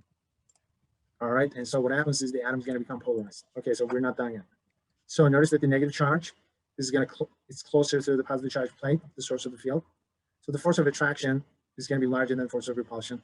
So once the atom is polarized, it's going to start to move towards the source of the field. So that's what happens. So you can actually polarize atoms and molecules, obviously. It's straightforward because the charges are free to move inside these atoms and molecules. All right, so when you place an atom inside an electric field, it doesn't need to be constant, inside an electric field, what's going to happen is the negative charge is going to experience a force in the opposite direction of the electric field. So it's going to move in this direction. Positive charge is going to experience a force in the direction of the electric field. So it's going to move in the direction of the electric field. As a result, the atom or the molecule will become polarized. So polarization atom. All right. Okay, guys, pick and choose the right answer, or whatever the answer you think is the right answer. Put in the chat.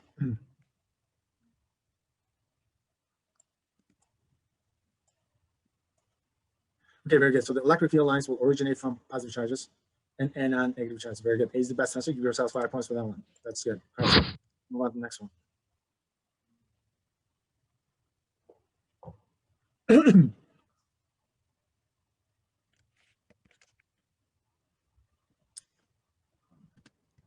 All right, so what do we have? So we got a positive charge. Okay, so between two parallel plates, it moves in the opposite direction. Positive charges will always move in the direction of the electric field. So that means that the electric field is going to be in the opposite direction. So A is the best answer.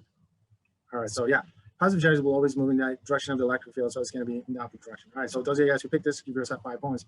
Okay, and it's not related to the right-hand rule as yet. Okay, we won't be using the right-hand rule until we get to magnetism. All right, so all right, guys, pick out the best answer for this one.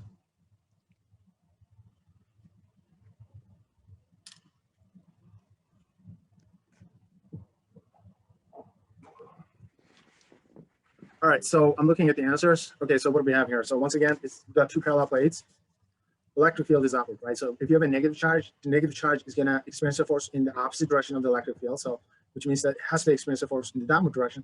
And force causes acceleration, so which means that it needs to accelerate in the downward direction. So the best answer is going to be C, and most of you guys got it. Yours has 5 points for that one.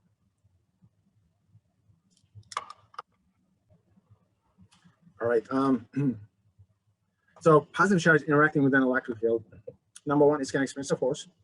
Experience a force in the direction of the electric field. It's going to accelerate in the direction of the electric field. And it's going to accelerate away from the source, right? The source is a positive charge plate. So A is the best answer. Those of you guys who pick A, give yourselves 5 points. All right. So A is the best answer. All right. So this one, okay, what do we know? The only thing I can tell you that atom, neutral atom, interacting with an electric field, it's going to get polarized. All right, and regarding if it's going to move towards the source of the field or away from the source of the field, depends on the geometry. It depends on whether you're approaching this neutral atom with something positive charge or negative charge. Or you may have one positive charge region, one negative charge region, and if this thing is exactly in the middle, it becomes polarized and it's going to remain stationary. So you can't really say if it's A, B, C, or D at this point. I think it needs to have one more option. The best option has to be like all of the above. Or you need to explain whether or not nearby charge is positive or negative, or else you can't really resolve this. So any answer that you came up with is going to be correct in this case. If it's a test question, I'll make sure that we got all of the above included. All right, so give yourselves 5 points. I don't care which one you pick. The only thing you need to know that it's gonna become polarized. Maybe A says it remains neutral, partially. That's actually correct. Will become polarized, but it remains stationary. A and D are the same, but D's a better explanation. So either way, you're fine. All right, so problem number 4. Okay, so let's take a look at this problem. So I think we just want to jump into lightning a little bit formally. A couple of things here that we need to talk about. All right, so initial separation of the charges, friction, further separation of the charges unknown. Ground will become positive charge through polarization, so we got that. And then you got the lightning phenomena. Negative charges coming down, positive charges going up. All right, so this is called electrical discharge. So, which means that the charges will become neutralized. That's what it means, electrical discharge.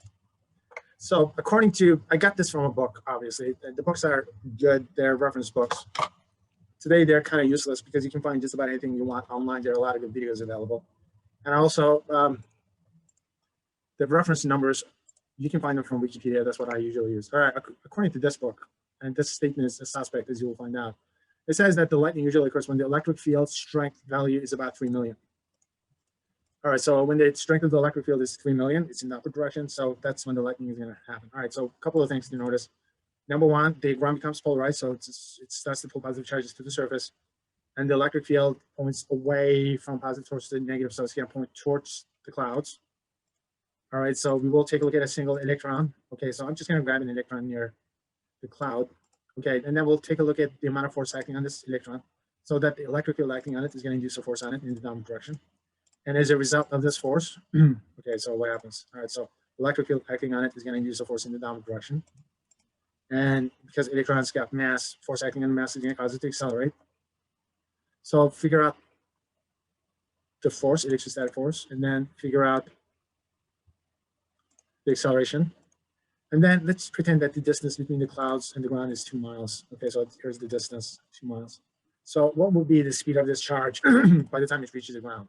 Okay, so this thing is going to accelerate in the downward direction. So what would be the speed of this charge by the time it reaches the ground? So let's get the answer in terms of meters per second. We'll explore if you want to express it in terms of miles per hour or speed of light. All right, so the distance is 2 miles in this case. All right, so here's the mass of the electron. Miles expressed in terms of meters. I think everything is expressed in terms of the metric unit system. Okay, so the problem is straightforward. Find the force. If this is the strength of the electric field, so electric field acting on the charge is going to induce a force on it. All right, so this was straightforward. Okay, guys, these formulas will give you the scalar values. Okay, so it doesn't give you the direction. You figure out the direction by looking at which set of charges are positive, which set of charges are negative.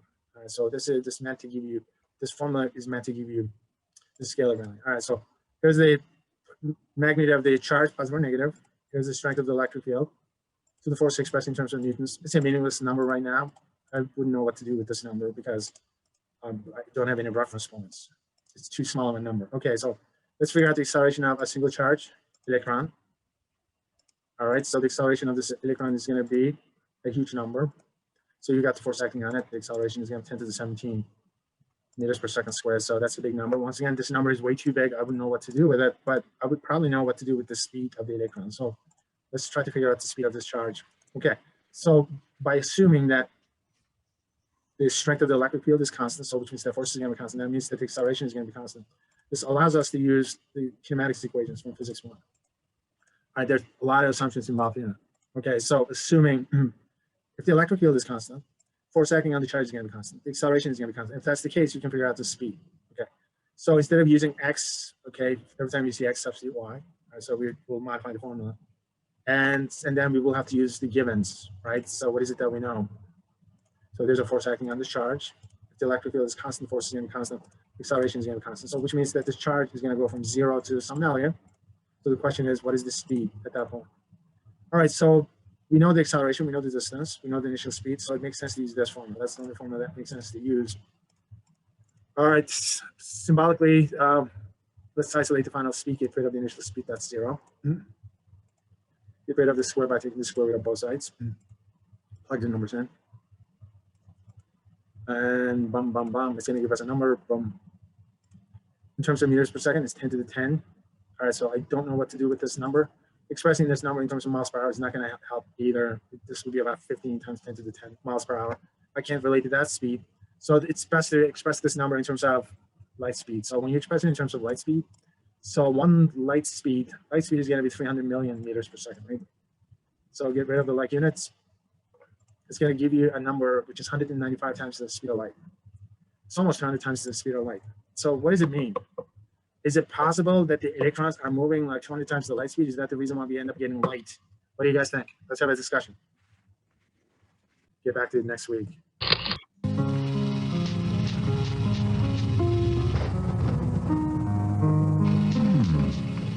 Both give off light of the same color and have a crooked direction. Lightning and this discharge both give off a noise like a crack, and both are conducted by metals. The electricity generated in the laboratory is attracted to a pointed metal rod. Since they are similar in every other way, will lightning too be attracted to an iron rod? Let the experiment be made. In the previous century, Newton drew a connection between the motion of the moon and a falling apple. In his century, a century later, Franklin drew the connection between sparks in his laboratory and lightning bolts in the sky. Franklin hits on a method to prove experimentally that lightning and the sparks in his laboratory are exactly the same. They only differ in scale. The events of this fateful day are described by his close friend and fellow scientist, Joseph Priestley. Secretly, because he was afraid of being made fun of, and with only his son as a witness, he raised a kite into an oncoming storm. Affixed upon it there was a pointed wire, which was to draw the lightning from the clouds. They were in the storm for a considerable amount of time with nothing happening. Then, just as he was about to give up, he put his knuckle to the key and felt a definite electric spark. Can you imagine his excitement? The exquisite pleasure of that moment. He transferred the charge from the key to the electric jars. The jars could then be used to perform the same electrical experiments as if they had been charged by rubbing a glass in the laboratory. The sameness of the electrical matter with that of lightning had been proven. All right, so here's a question for you. There are two questions. I'm going to give you 20 points for each question. First question is first. What was the purpose of this experiment? What is it that he was trying to prove? What's the idea behind flying a kite in an electrical storm? Lightning was a form of static electricity. All right. The lightning is a form of static electricity. Okay, I need a little bit more than that. I'm going to give you 10 points for that one. Okay, guys, what is it that he was trying to prove? There's got to be something that he was trying to prove. All right, so what he was trying to prove was the fact that the lightning is the same phenomena as the sparks that he was generating in his laboratory, right? I mean, he was able to generate sparks in his laboratory. He just wanted to prove that the lightning is exactly the same thing. So the next question is, did he do the experiment or did he lie about it? What do you guys think? Might have been exaggerated a bit. All right, Alex, you think he exaggerated a little bit? Okay, I'm gonna give you 5 points. I'll give you 5 points for that one. I'm looking for a little bit more. Oh, either he lied about it, here's the reason why, or he was an honest guy and he didn't. Okay, Nathan, you're fine. Don't worry about it. All right, my wife was a little bit late coming home. That's the reason why I have to do babysitting. All right, so it's not a big deal. All right, things worked out. Okay, Abby Mel says he lied. All right, so the question, okay, Abby Mel, he lied. I'm going to give you 10 points for that one as well. So did he lie about it or was he being honest about it? Guys, let me tell you something about Ben Franklin. Okay, number one, he's one of my heroes. And obviously we got him on $100 bill. All right. He didn't say the exact truth. Juan says, I'll give you 5 points for that one. Okay, one thing that you need to know about Ben Franklin was he was considered to be the diplomat's diplomat. He wasn't a politician. This guy was a diplomat. Okay, so who are better liars in terms of lying? Diplomats or politicians? Okay, so I got news for you. Diplomats are 100 times better liars than the politicians are. Okay, that's the reason why these guys are diplomats. Okay, when they lie, you can't tell whether they're telling the truth or not. And Franklin was literally that guy. Franklin was the guy who made the victory possible by getting French support behind the colonies. All right, this guy was really good at making up stuff and building confidence and that sort of stuff. All right.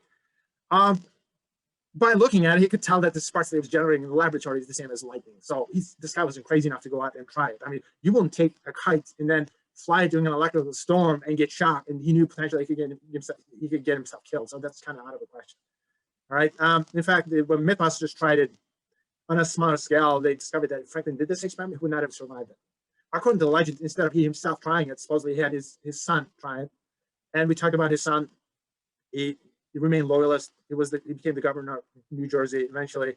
He remained loyal to the Britain. He got arrested for it. He was in a prison.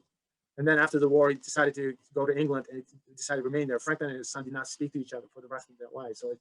So I mean, you're thinking, oh, I wonder if this got something to do with the fact that the son was the one who was flying the kite. No, no one ended up flying a kite during an electrical storm. Okay, that's kind of nonsense. This experiment was never done.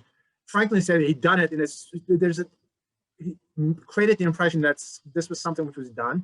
The next three people who tried it, they did not survive. One guy from Britain, he tried it, he died. A Frenchman tried it, he didn't survive. A Russian tried it, he didn't survive. So you wouldn't do an experiment like this. No, but his physics was right on the money, obviously. I don't know if he said he'd done it. More than likely, the other guy kind of implied that Franklin did it. Okay, that's more of an implied thing. So this was never done. In fact, there's a book on it. Right? There's a history book on it about how Franklin never done it. Okay, so no one today believes that he actually did the experiment. Okay, so let's get back to the lightning phenomena. All right, so let's do a summary. So you have a thundercloud with a positive charge sitting in the upper region, negative charge at lower altitude. All right, so here's what we know. For whatever the reason, the charges become separated, right? Through friction. Positive charges go to the top, the negative charges. Cloud, and the separation of those two charges for some unknown reason creates a potential, a voltage of several hundred million volts. These oppositely charged regions of the cloud are highly unstable and very attracted to each other. A lightning discharge is in some ways like a gigantic version of a common static electrical shock. All right, so what's an electrical discharge? Let's just focus on that. So lightning is an electrical discharge. It's just the opposite of ionization. Okay, so ionization is stripping electrons from atoms, right? Electrical discharge is atoms recapturing electrons. Okay. It's known as the discharge.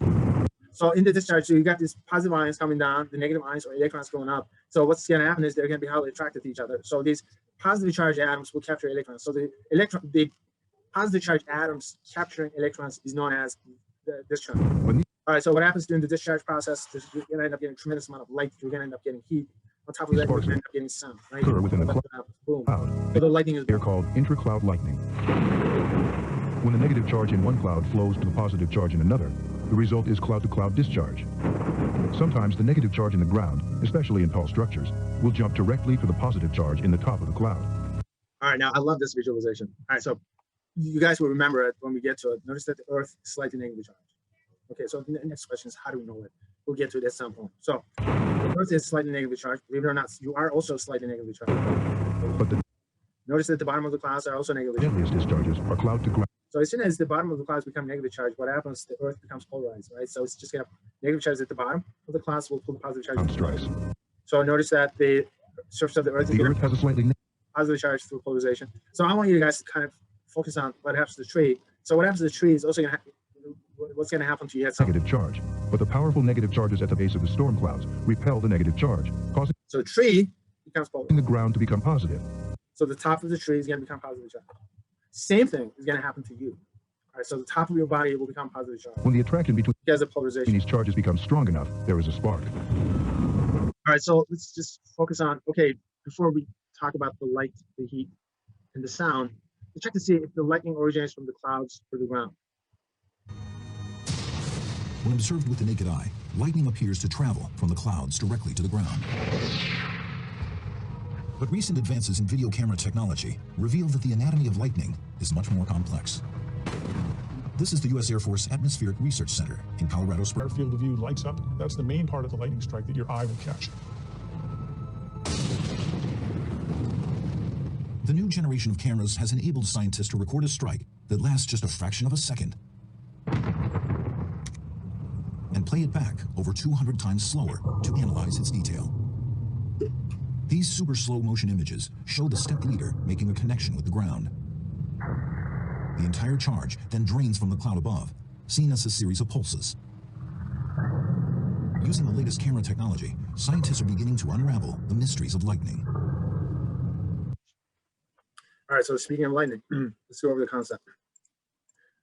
All right, so the ground is initially negatively charged, so it becomes positively charged only after the separation of the charges inside the clouds, right? So what happens to the surface is it becomes polarized. And then there's an electrical discharge when the charges from the clouds meet up with the charges from the ground. So negative charges that come from the clouds, those are known as step leaders. And the positive charges that are coming up from the ground, those are known as the streamers.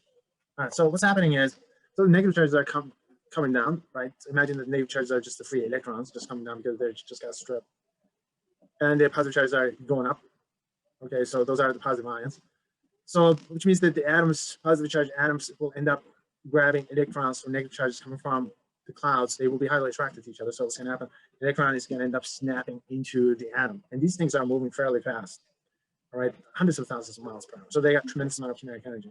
So when a fast-moving electron gets captured by a positive ion, a positive charged atom, so what happens, this kinetic energy has to go somewhere. So this kinetic energy is going to get converted into heat.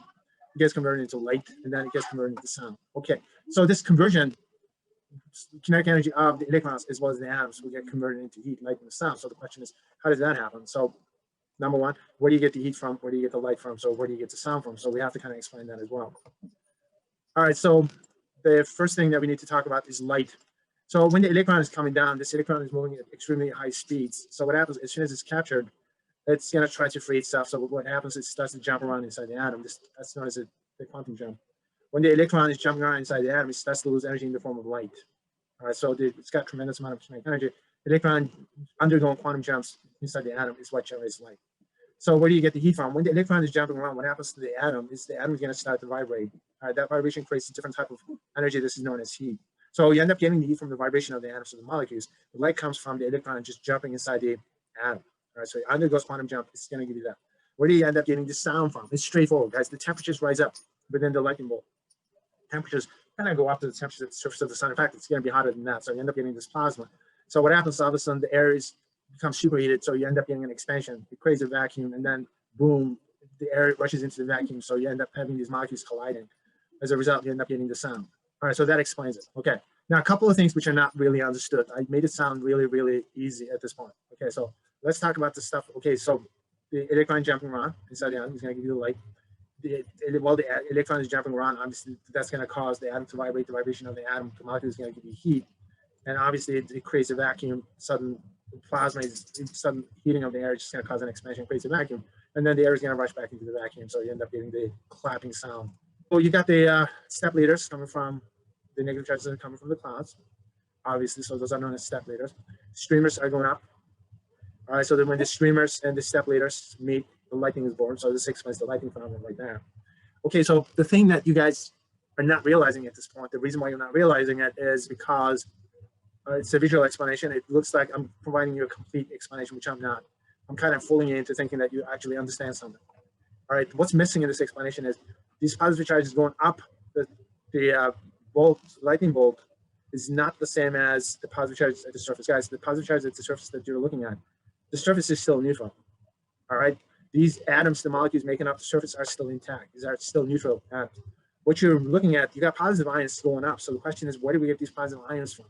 They originate from the ground and they start to go up. And when these positive ions, when they meet up with the negative charges coming from the cloud, that's when the discharge takes place. So the question is, these positive ions, where are we getting from? These positive ions from? Obviously, we're getting from the ground, but where from the ground we end up getting these positive ions from? What's generating these positive ions? Okay, so that's the second mystery. The first mystery is we don't understand why the charges inside clouds become further separated. We have no idea. And then the second mystery is these positive ions coming from the ground. So something is causing an ionization of the ground within the ground. So we don't understand how this is happening. Okay, so we don't have a good explanation for that one. Problem number 5. Let's start to move on to some example problems. Okay, I'm gonna do this and then we'll finish this up next time. All right, it's 619. All right, okay, move. Okay, so let's just do this. Problem number 5. All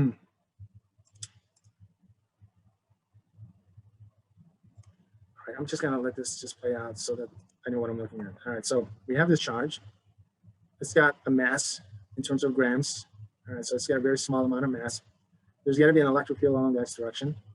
No electric field along the x and z directions. All right, so this charge is already projected along the y direction, in the opposite direction, at this speed. This speed has no components on the x and y direction, x and z direction. So this is a 3-dimensional system.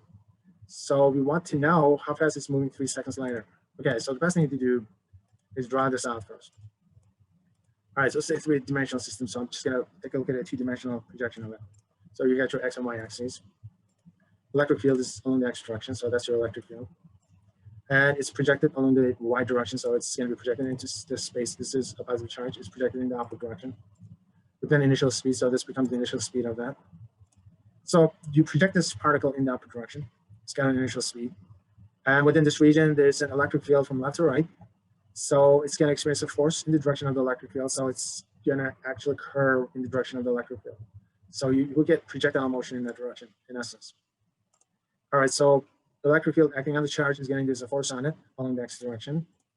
As a result, this is going to accelerate along the direction of the electric field while maintaining its initial speed along the y direction. So which means that it's going to give you a projectile motion in this direction. So it's going to curve in that direction. So we will just follow the charge for 3 seconds, all right, along its trajectory. So now, obviously, the vertical speed is not going to change. All right, so it's going to maintain its speed in the vertical direction along the y direction as it's gaining horizontal speed along the x direction because it's accelerating along the x direction. Notice that 3 seconds later, it's going to have 2 components. Its final speed is going to have 2 components. It's going to have a component along the x direction, and it's going to have a component along the y direction. So we want to know the final speed at this point. So the final speed at that point is going to be the resultant vector, right? So which means that you have to add up these 2 vectors. Okay, so that's the problem that we will get to solve. All right, so number 1, this is a vector addition at this point. So the final speed is going to have an x and y components. So this is your triangle, this is your hypotenuse. So here's the x component, and this one is the y component. So square of the x component plus the square of the y component, and summed up together and take the square root of it is going to give you the final speed at that point. All right, so the vertical component does not change. All right, so how about the horizontal component of the speed? Horizontal component of the speed is going to depend on the horizontal acceleration. That depends on the horizontal force. That depends on, obviously, the horizontal electric field. All right, so let's figure that out. Okay, so obviously the electric field is constant, so which means that the acceleration is going to be constant, force is going to be constant, acceleration is going to be constant. So we want to know how fast it's going to move along the x direction.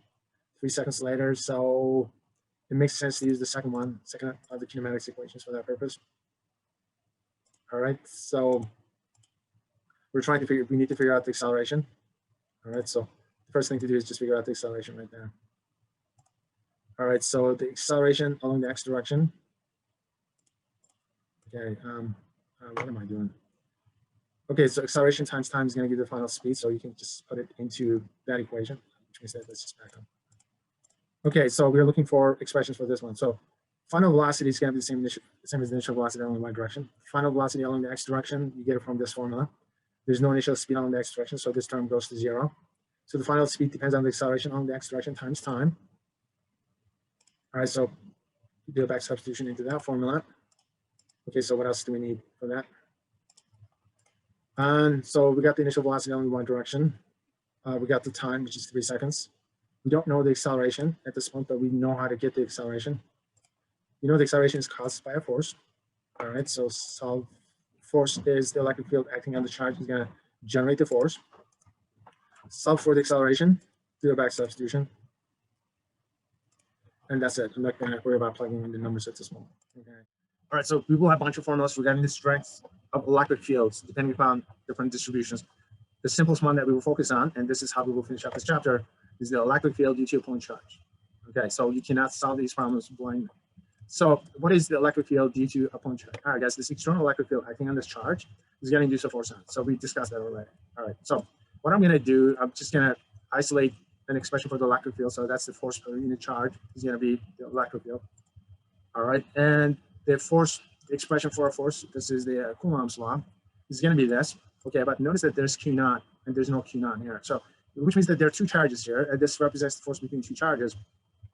And the force is going to transmit in the form of electric field. So let's introduce one more charge here. All right, so this is the charge that will become the source of this electric field acting on this one. All right, so Q naught is the charge. This is the point charge responsible for this electric field. All right, so do a back substitution. And then notice that this Q and that Q are the same. So you end up getting a cancellation. And now this expression is going to give you the strength of the electric field generated by the source charge. So this is your source charge. All right, so this is the charge which was responsible for the electric field. All right, so this is the formula for the electric field due to a point charge. So what's a point charge? Electron is a point charge. Proton is a point charge.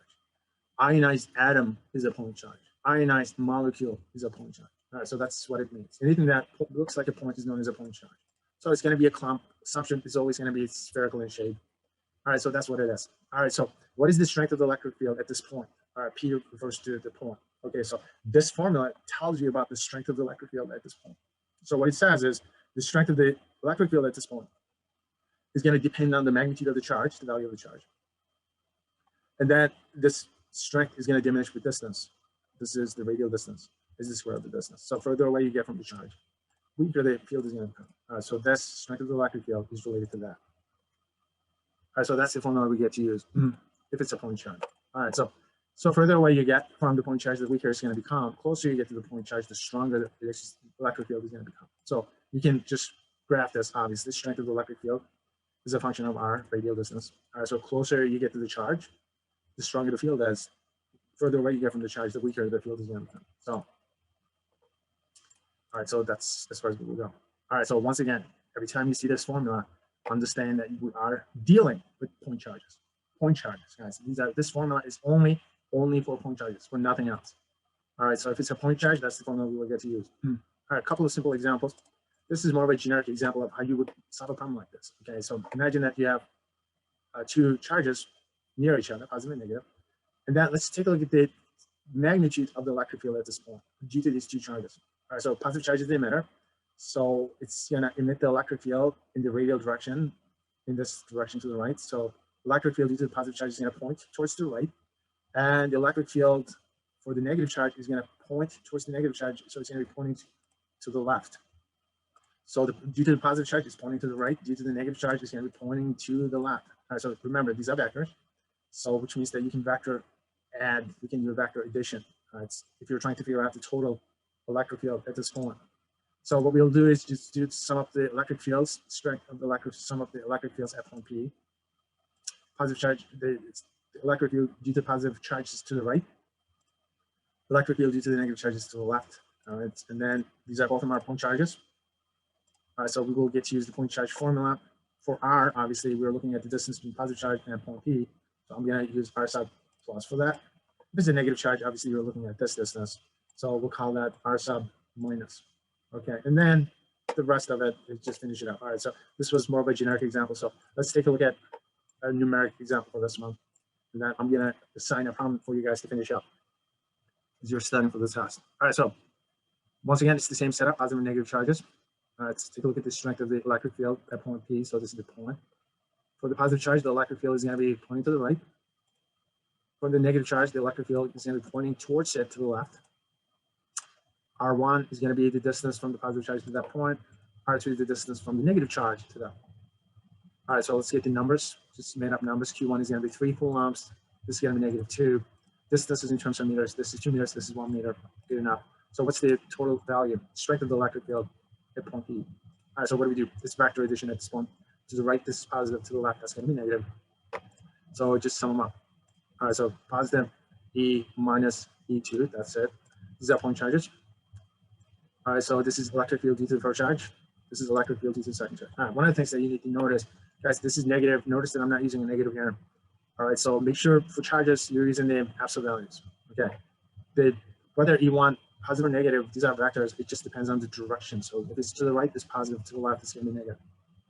All right, so back substitution, plug the numbers in, and boom, you're done. So the net electric field is going to be negative, so which means that the net electric field is going to be pointing to the left.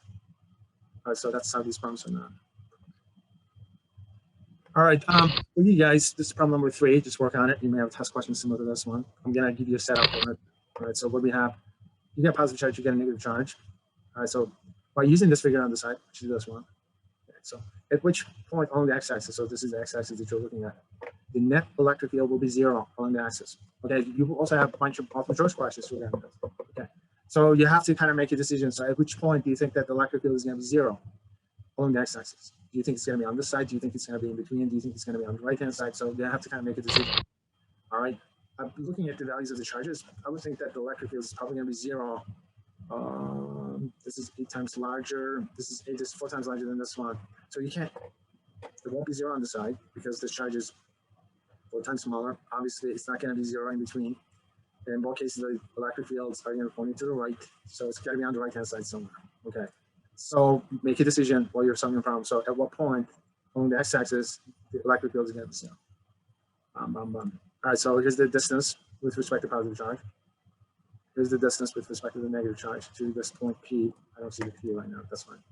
So due to positive charge, the electric field is going to be to the right. Due to negative charge, it's going to be to the left. All right, so the rest of it, you guys know how to do, just sum them up. And obviously here's the generic formula, and then interpret this formula and plug things in. There's the net charge. It's positive or negative, it doesn't matter, it's going to be the same charge. All right, so here's R becomes X sub plus, X sub minus. All right, so I accidentally am keeping a positive here, so I'm going to get rid of it. Notice that this is negative, so I'm taking the absolute values of it. All right, so after I take the absolute values, negative is gone. There's 1 here that I'm going to get rid of because these both of them are the same charge. Q's will be the same in this case. All right, so do a substitution in. All right, so net electric field has to be 0, so we're looking for that point for that. And now the rest of it is going to be algebra. I'm just going to move these to the side. Get rid of the like terms. All right, so just manipulate things. So after the cancellations, this is what you end up getting. So I'm just going to move these things around. It's going to give me 1/4, and then get rid of the square. And then when you get rid of the square, you get plus and minus. All right. And for me to be able to actually know what the distance is, I need to express the distances in terms of L. So I can do the substitution. So this distance is the same as L plus the distance with respect to the negative charge. So you can do a substitution. And then do a back substitution there. All right. So, and then you just continue playing with the problem. All right. So How it is done is algebra. Okay, the only thing I'm interested in is setup, so finish that up as you're getting ready for the test. Okay, so far we've done with the basic stuff. Okay, now let's talk about the stuff that counts. All right, at this point, this is going to get somewhat mathematical. All right, let me ask you a question. Atoms are neutral, right? Meaning that the atoms contain equal number of positive and negative charges. Case in point, we got the hydrogen atom. We have the proton at the center. Electron is half an angstrom away from the proton. How do we know, given the fact that these atoms are neutral, how do we even know that there's a charge separation inside the atom? Any ideas? I mean, why not just take the electron and just put it next to the nucleus, guys? Why separate them? Why put half an angstrom of a distance between the electron and the proton? Okay, what do you guys think? Because opposite charges repel. Okay, Alex, I'm going to give you 5 points for saying the wrong thing. Opposite charges attract, right? So, which means that it's okay to put them right next to each other. All right, so why not just put them next to each other? So you end up having a simple model of the atom. Okay, if you separate the charges, now they're going to be attracted to each other, right?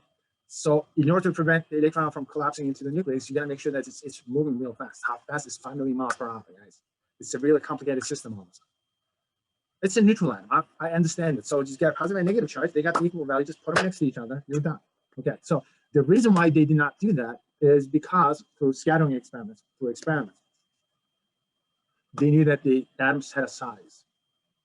All right. Also, if there's a charge separation, just like this, notice that positive and negative charges are not next to each other. Very near the atom or a molecule, you're going to end up getting a net electric field. Very near it. If you can get very close to these atoms while measuring the strength of the electric field, you will be able to measure a little bit of an electric field in anything when there's a charge separation. Inside molecules, if they're opposite charges, if they're separated from each other, you can measure the electric field very near it. All right, that's how you know. That's how you know that the electrons and the protons inside atoms are separated from each other. All right, if there's any sort of charge separation, you're going to be able to measure an electric field near it. All right, so this is known as the electric field due to an electric dipole. So let's talk about dipoles. The electrical dipole implies that you have two opposite charges and they're separated from each other. Notice the separation distance is going to be d. That's what it means. All right, and dipole, this is known as a dipole moment. Dipole moment is going to be a vector pointing from a negative charge towards a positive charge. Okay, so if you're not understanding what I'm talking about right now, don't worry about it. It's going to become clear. So just roll with it.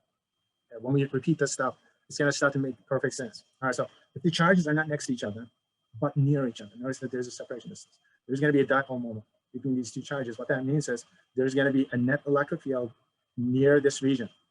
So this is a region that contains the opposite charges. Like this region, it could be a molecule.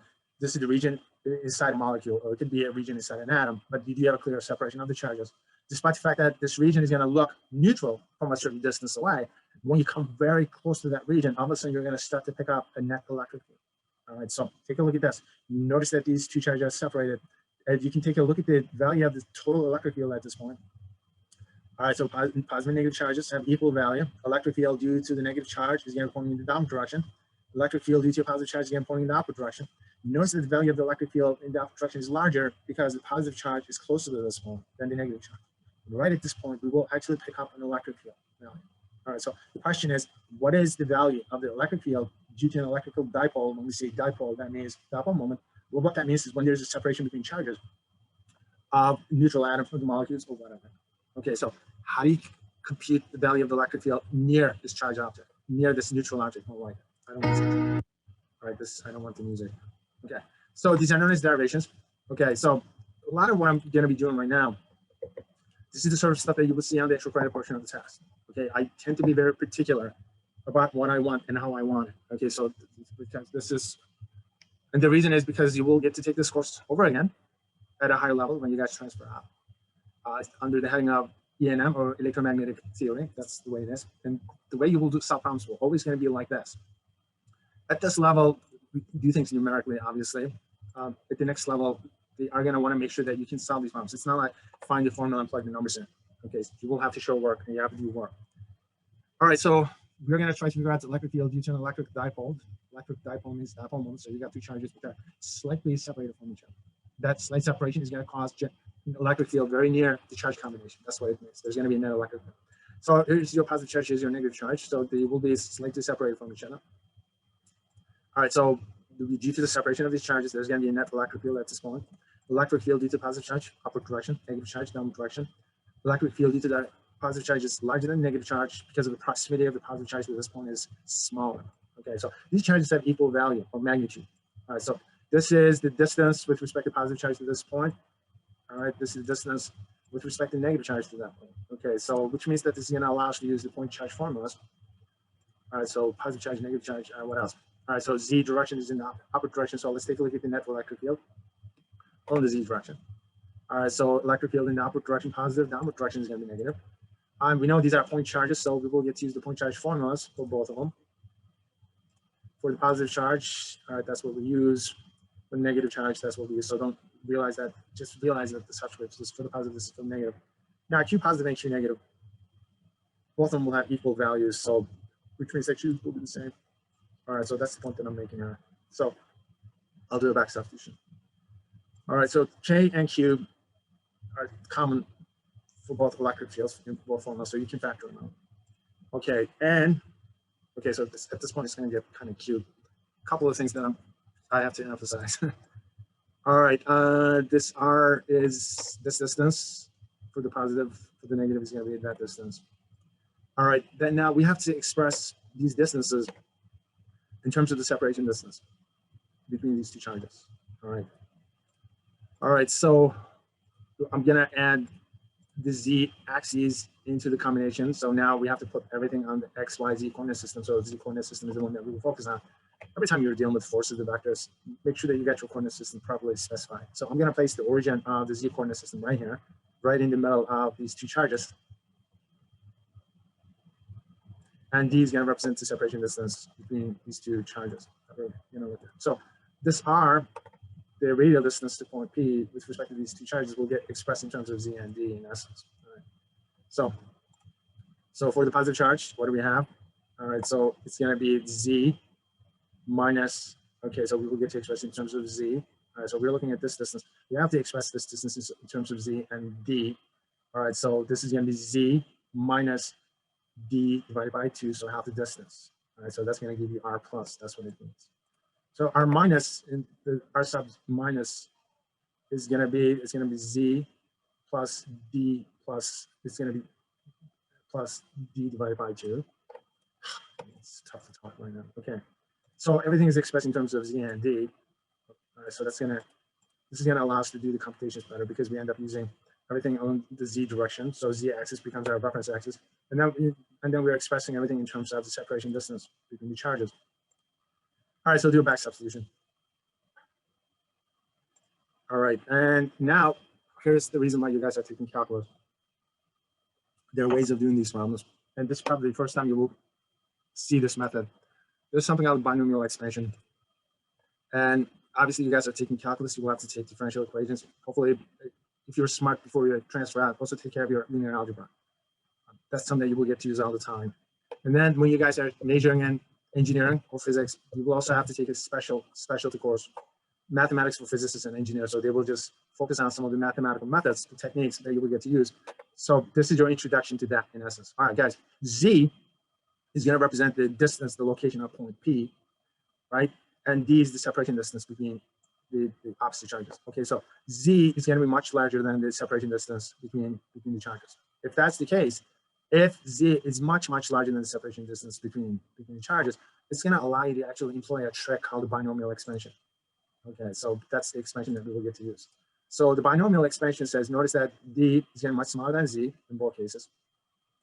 All right, what did I do? Okay, before I did that, okay, so I employed a little trick. I end up factoring out Z. Okay, so I turned it to, notice that that's the reason why I turned to Z squared. It was a trick that I employed that without explaining it. And then I turned this into a ratio, so D is going to be much smaller than Z. If that's the case, you end up using a binomial expansion. It's a method. Okay, so how does that go? Which means that I'm going to rewrite this. All right, so which means that this square in the denominator can be expressed in terms of the power, -2 power of these parentheses. Once again, this square is going to get expressed as the -2 power of the parentheses in the expression. And because this is a binomial expansion, that could be used when Z is much larger than D. The trick is, what you can do is, you can take this and then you can drop that expression in front of the first term that you're looking at. All right, so you can distribute this power into the parentheses. All right, so this -2 is going to get dropped here. Negative times negative is going to be positive. Negative times positive is going to be negative. And so that expression that you're looking at, the first one is going to look like this. Okay, keep the negative here. All right, and then you drop the second one, the expression is going to look like that. I made a mistake. This has to be negative right here. All right, hopefully I will notice that at some point. Okay, so it's right there. Okay, now I noticed it. I made the correction. So it's a binomial expansion means exactly that. This -2 can be dropped right there. -2 is going to get distributed right there. And then the rest is straightforward. Okay, boom, these add up to 0. Okay, so it's going to be 2d divided by z. That's what we got. Okay, so what else do we have? We don't have anything else at this point. So z squared times z is going to be z cubed when you get rid of the brackets. And then we come up with an expression. All right, so charge, net charge times the separation distance is known as the electric dipole moment. So we will get to use the expression P. So this is a vector that points from a negative charge to a positive charge. So that's the electric dipole moment. All right, so it's going to point, here's the separation distance between the charges. So it points towards the positive charge. It's just a mathematical expression. Take a minute. And then this becomes the final formula. Okay, so this was a lot of work. Okay, so how much of it would you need to know for the task up to this point? None. Okay, so I'm just showing you what's going to happen in the future when you guys get out of here. So binomial expansion is one of the things that you will get to use, not at this level, but at the next level. It's a powerful tool. All right, so this was your quick introduction to it. What I'm more interested in here is once you have a dipole moment, what do you do with it, and what's the purpose of it? Okay, so dipole moment is something that we'll get to use quite a bit. All right, so this is going to give you the strength of the electric field on the z direction when you have two charges which are slightly separated from each other. So it's going to give you the strength of the electric field near two charges which are slightly separated from each other. That's what it means. So P tells you that you got a net charge, positive or negative. Okay, so you got two charges. So opposite charges slightly separated from each other. It's a vector. It's going to point towards the positive charge from the negative charge. So if you see a P, that means that you have two identical charge, two equal value charges which are slightly separated from each other. Z is the location where you're measuring the strength of the electric field. All right, so a lot of it, the details, just get a bit of a mathematical and conceptual understanding of it. So what's the meaning of it? What this means is, number one, the electric field strength is going to diminish as this third power of the radial distance. Okay, so that's your dipole moment. For a single charge, electric field strength is going to diminish as the square of the distance. All right, so if you have a point charge, strength of the electric field is going to diminish as the square of the distance. If you have a dipole, if you got two opposite charges near each other, it's going to diminish as the cube of the distance. That means that strength of the electric field is going to diminish fairly fast, fairly rapidly. All right, case in point. All right, so if this is a single charge, it diminishes just like that. If it's a dipole, it diminishes really, really fast. So if you're outside of an atom at a reasonable distance or outside of a molecule at a reasonable distance, you're not going to be able to pick up on the electric field. So it's going to look neutral to you. That's what it means. So that little bit of separation between the charges will give us an advantage, for example. All right, so if there's any sort of separation between the atoms, guys, you can spin those atoms, you can spin those molecules, all right, by using an external electric field. And that's what the microwave ovens do, as you will find out. You can do some nifty stuff if there's any sort of separation, reasonable separation between the charges. All right, so dipole in an electric field, here's what I'm talking about. Once again, I'm not going to require you to actually know the derivation, but I want you to understand what's going on. So this is a dipole. Dipole means that you got two charges which are slightly separated from each other, like what goes on inside an atom or a molecule. All right, so here's your dipole moment pointing the upward direction. All right, and then I'll place it inside an electric field. So what happens? The electric field acting on this positive charge is going to induce a force on it in the forward direction.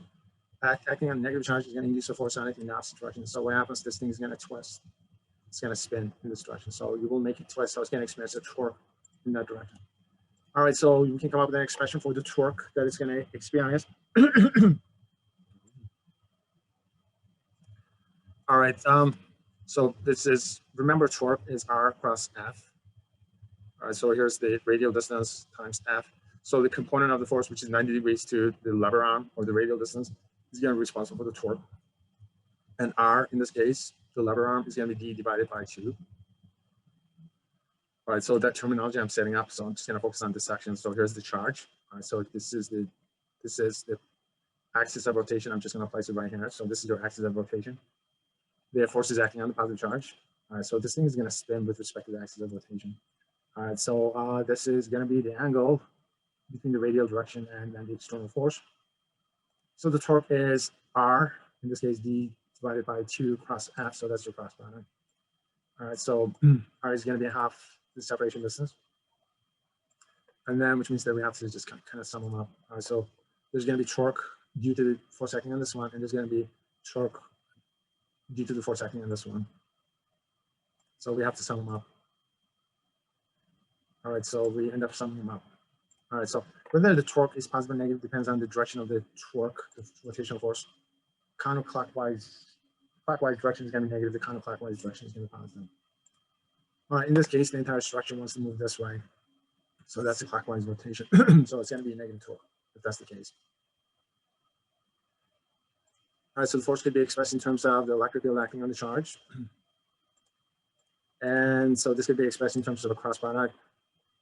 All right, so Q times D, the charge, net charge times the separation distance between the charges is going to be your dipole moment.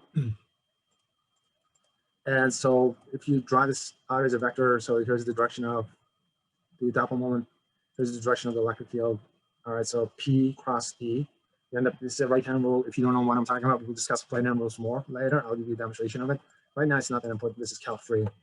All right, so when you use the right-hand rule, your thumb is going to give you the direction of the torque. It's in the downward direction, so which means that's going to be negative torque. All right, so mathematics right now is not the most important thing. The conceptual stuff is the most important stuff, which means that when there's a separation distance between the charges like that, and if you're looking at an atom or a molecule, notice that the separation distance is going to be constant. So you're dealing with a rigid structure. Right? All right, so one end is positive charged, the other end is negatively charged. So when you place it inside an external electric field, it's going to experience a torque, so which means that you can spin it inside an electric field. So the electric field acting on this is going to use a force on positive charge in the forward direction, negative charge in the opposite direction. So this thing is going to spin. So you can create a spin motion. You can spin molecules more so that you can spin molecules, especially the polar molecules are very easy to spin. I'm talking about the water molecules, for example. All right, now this stuff that you need to know, easiest stuff, I'm going to say. All right, this stuff is going to be for credit quality on the test. And this stuff is also a must, something you have to become good at. And this is the reason why calc is a prerequisite for this one sort of stuff. Okay, so what's the strength of the electric field if you have a ring charge? So you end up getting due to a line of charge. Okay, this is a charge ring that you're looking at. So it's positive charge. And I'm interested in the strength of the electric field at this point. So P is the strength of the electric field right at that point. Due to this charge ring, this positive charge. All right, so how do you figure something like this out? All right. You will be doing tons of problems like this when you take this course over again at the engineering level. Right, so this is going to be a 300 to 400 level E&M course. And that's what you will do. They will just give you all sorts of different geometries. They'll give you all sorts of different charge distributions. And they're going to want you to figure out, hey, what is the strength of the electric field on the Z direction right at this point? How about here? How about there? How about on the radial direction? How about underneath? How about there? All right, so it's just a game. So you will have to kind of get used to playing with calculus. So easiest setup is what's the strength of the electric field at point B? All right, so a certain distance away from this ring charge distribution. How about right in the middle? All right, so that's the game that we will get to play. All right, I don't want the sun. All right, so derivation is a way of solving a problem. Yeah, so if I give you a derivation problem, which I will, for the extra credit portion of the test, All right, so I got a charge ring. All right, so I'm interested in the strength of the electric field at that point. All right, electric field strength at this point along the Z direction is the one that I'm going to be interested in, and there's a reason for it. I'll explain it after I go through the derivation. Why it's going to be there. All right, so this is a charge ring, so which means that the charges are distributed along the direction of the ring. So there's going to be equal distribution of the charges. So what I'm going to do is, instead of grabbing a single charge, I'm just going to grab all the charges within a certain region. Okay, so dq represents delta q, so it means that these are the number of charges, small region of charges that I'm going to get to grab. So this is known as the differential q in this case, differential charge. I'm going to check to see the effect of this little charge distribution within this region at point P in terms of the effect of the contribution of it to the electric field right at that point. All right, so this distance, I'm going to call this R. So this is the radial distance with respect to the collection of these charges to point P, this point that we're looking at. I always say point P because in every single book it says P, but that's the point. So these charges will induce an electric field at this point in this direction. So the collection of these charges, differential charge element, the collection of these charges, dq, is going to end up causing an electric field in this direction, which I'm going to represent as the E. So this is the variable electric field due to the number of charges that I'm grabbing. So if I have 9 charges, it's going to give me a certain amount of electric field. If I increase it to 20 charges, electric field strength is going to change when I change the number of charges that I'm grabbing. That's what it means. This means change, this means change. More charges I grab within this region, the larger the strength of the electric field is going to be. I change this, the strength of the electric field is going to change. Also notice that when I start to move, when I'm grabbing charges in this direction, now this is going to point in a slightly different direction. And when I grab charges from here, the electric field is going to point in a different direction. So what happens is as I start to grab charges all across the ring, I end up causing the differential electric field cone, just like that. All right, so I end up creating a cone. Okay, this cone that you're creating, notice that along the Z direction, it's going to make an angle. This angle is going to be theta. And then I'll explain the importance of it shortly when it becomes obvious. All right, so now I have to create my own coordinate system. All right, so it's usually it's a 3-dimensional system, so this represents the Z direction. All right, so this R is going to represent the radius of the ring. All right, so Z is the Z axis. And all of a sudden, notice that I formed a right angle triangle, which is a good thing. So Z is going to locate the point for us. R is the radius, capital R is the radius of the ring. Lowercase r is the distance between the charge and that point that you're looking at. What else? So P is going to represent that point. All right, so that's a reference point. That's every single book talks about it. All right, so what else do we have? Okay, now we have to come up with an expression for E. The expression that for E that I'm going to use is the point charge expression. Okay, so you may say, why? Why are we using a point charge? The reason why we're using a point charge is because you grab a point charge. When you grab a point charge and look at the strength of it, it's going to give you E. Now you grab 2 point charges, it becomes DE, and 5 point charges. So in essence, what you're doing is you start off with a single charge, and then you start to combine these charges together. So then you got 2 charges, 3 charges, so this becomes D cubed. If I'm changing the value of the charge, as I'm changing the value of the charge, it's just going to keep changing the value of the electric field. That's what it means. I'm grabbing more and more point charges within this region. All right, so that's how I start to build my mathematics. All right, so all of a sudden, okay. All right, so moving forward. Now, what I need to do is notice that the charges, it's a ring charge, this ring charge, which means that these charges will be uniformly distributed along the ring. All right, so what I'm going to do is I'm going to express the net charge. Net charge is the total charge. So when you just sum these up, it's going to sum up to a net charge. This net charge is going to distribute all throughout the ring. So why not just express the charge in terms of charge density? Okay, so we will express it in terms of this net charge is going to get distributed along the ring. So ds is going to represent the length of the ring in this case, but this means arc length in this case. So you notice that it makes up a circle. All right, so the net charge is going to distribute along the side of the ring. So we'll call this line charge density or linear charge density. All right, so linear charge density is the total charge distributed along a ring, or in this case, along a line. All right, so this is known as the linear charge density. All right, so which means that the net charge, okay, this little bit of the charge that you're grabbing here could be expressed in terms of the charge density times the arc length that you're looking at, or the length through which the charge is going to distribute it. All right, this is a mathematical expression. This is going to simplify our math. So I'm just going to do a back substitution. All right, so just do a back substitution so you can see the mathematics. So this gets substituted into that one. All of a sudden, our expression looks like this. Okay, and so this ds that you're looking at, this is the arc length. You know the total arc length is going to be the circumference of this one. So I think I'm probably going to cheat at this point. Okay, so as you start to look at this smaller and smaller portions of, as you start to grab charges all the way across, you notice that this is going to start to form a cone in that direction. So and then when it starts to form a cone, all right, so we got to talk about this right now. Cone and back out of it. All right, so this is going to form a cone in this direction. I'm talking about D is going to form a cone. As you start to sum up the charges across the arc length or the circumference of the ring. And then notice that these are vectors. So this vector is going to have 2 components. It's going to have a radial component and it's going to have a Z component. Notice that the radial component of the electric field is going to cancel out. Z component of the electric field is going to survive. Only component that's going to survive is the component along the Z direction. So this is the only component that's going to survive. So which means that all horizontal components of the electric field is going to cancel, which means that the radial components will cancel. That's what it means. And the only component which is going to survive is going to be the Z component of this. All right, so the Z component of D is going to survive. All right, guys, what is the Z component of DE? Z component of D is going to be DE times the cosine of this angle, right? So it's going to be DE times the cosine of that angle is the Z component. All right, that's DE times the cosine of the angle. All right, this is so much fun. All right, All right, so this is the component that survives.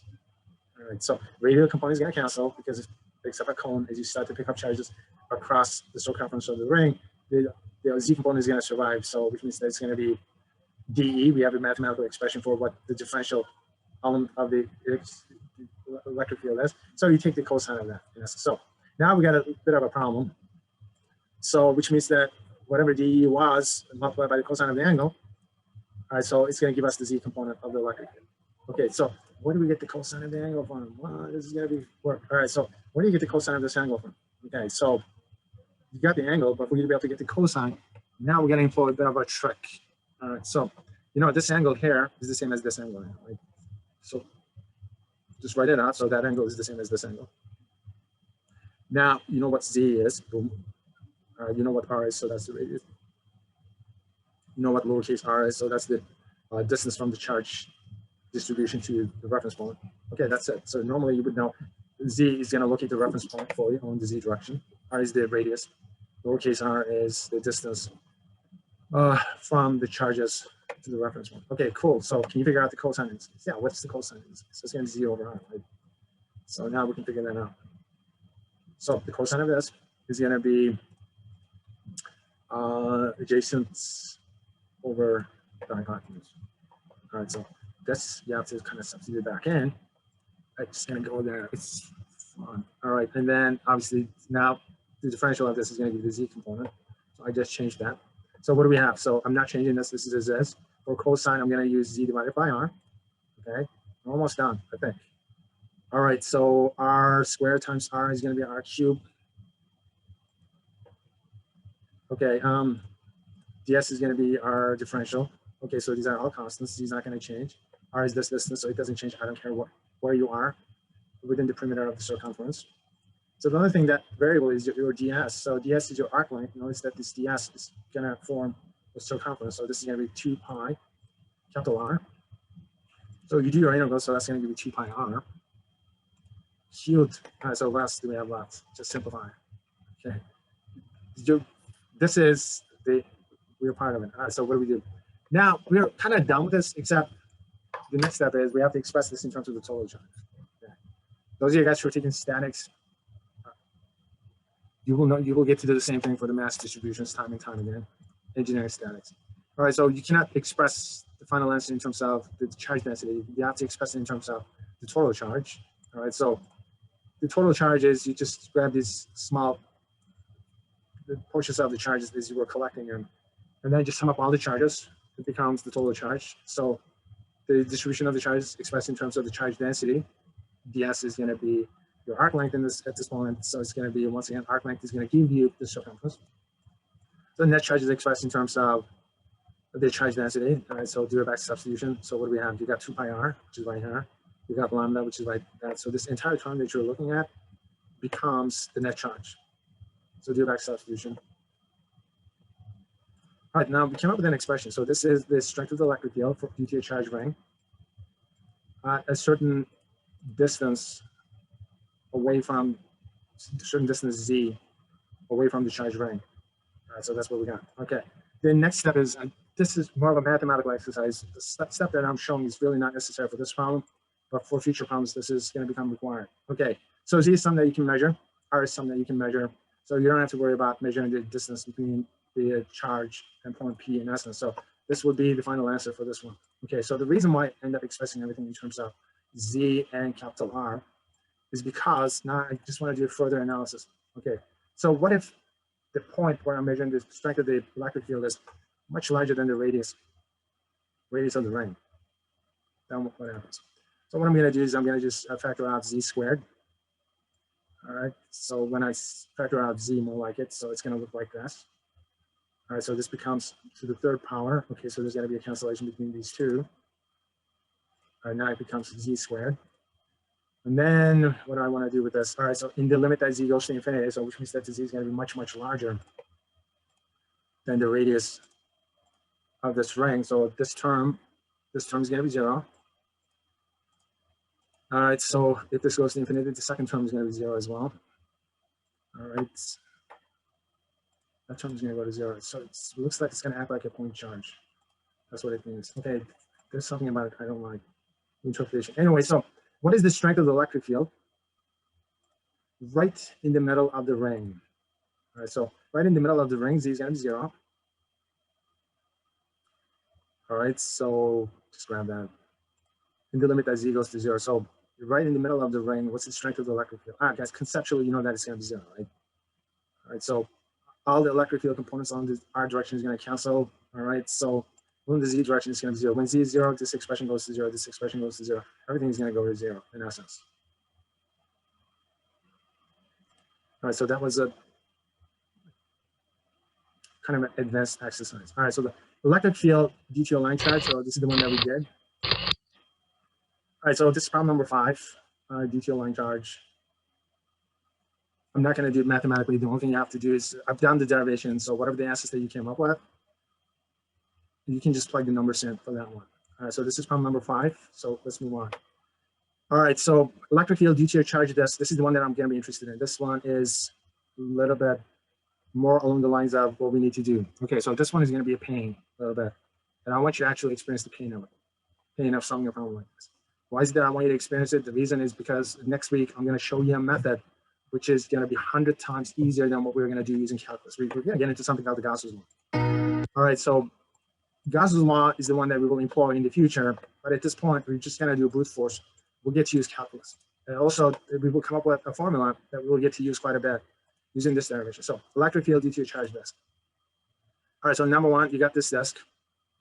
It's going to be either positive or negative charge. Okay, and now we're going to be interested in the strength of the electric field at this point. All right, so this point P. Okay, so people employ the same sort of trickery that we employed in the previous problem.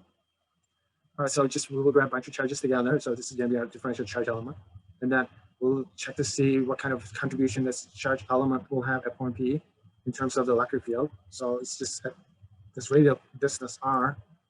All right, so it's this charge distribution is going to create an electric field. All right, so R prime is going to locate the charge distribution on this disk. Z is it's gonna locate the reference point on the Z direction. All right, so the charge disk is gonna have a radius that's gonna be capital R. All right, so this charge distribution is gonna be responsible for creating this electric field, differential electric field. Once again, this charge distribution is the charge distribution due to point charges. So this is for a point charge formula for the charge distribution. You'll grab a bunch of point charges, so it's gonna vary the strength of the electric field at this point. So that's the generic format that we'll get to use. Now, in order to solve a problem like this, once again, we'll have to make an assumption that the charges will be uniformly distributed through the area of this disk. So this is sigma, the Greek letter sigma. This is going to give us the surface charge density. All right.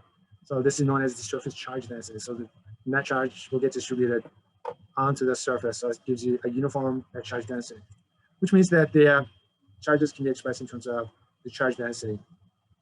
All right. So the expression of the charges, net charge, differential net charge in terms of the charge density is going to look like that. So that's a trick that we will have to employ in order to solve these things mathematically, or else you won't be able to solve these problems because we have to turn them into intervals.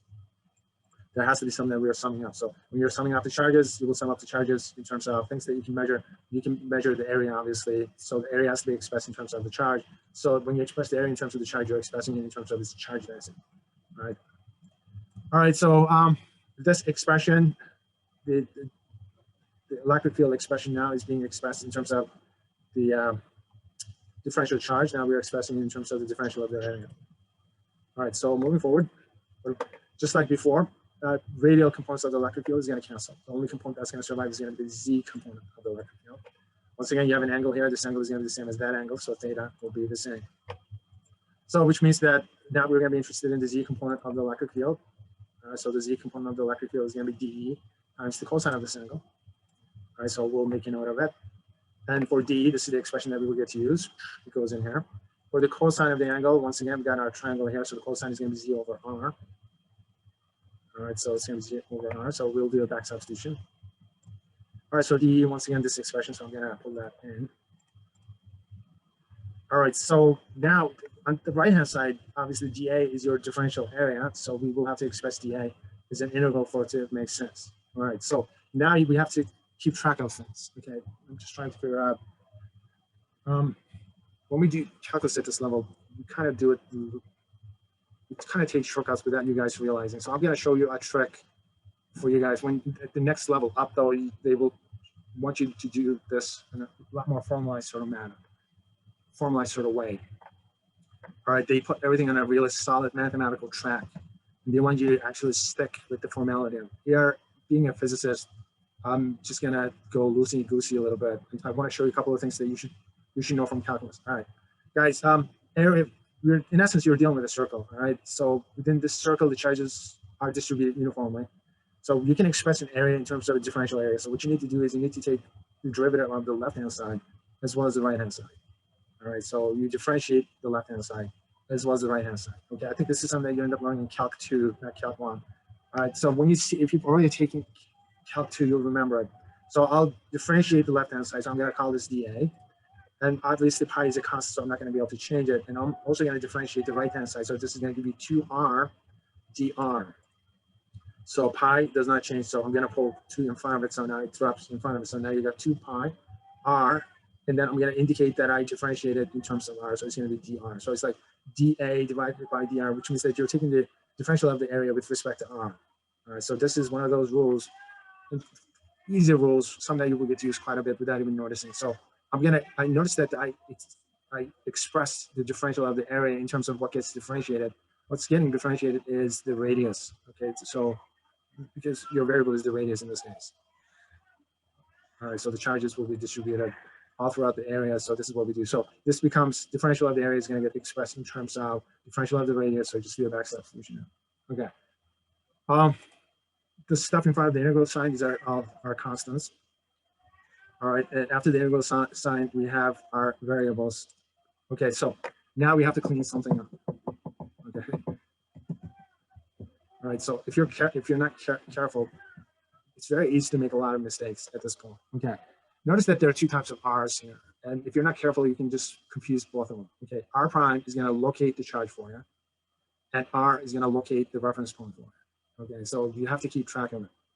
The r related to the area is r prime. Okay, so the r related to area dA is going to be r prime. So we have to kind of go back and make the changes. All right. So area is going to be pi r prime squared. So you end up getting r prime dr prime. All right. So make sure that that correction is made, because in the denominator you have lowercase r. It's not the same as this r. Or else you may end up doing some cancellations and you're not going to get the right answer. Believe it or not, you'll make this mistake time and time again when you guys are problem solving.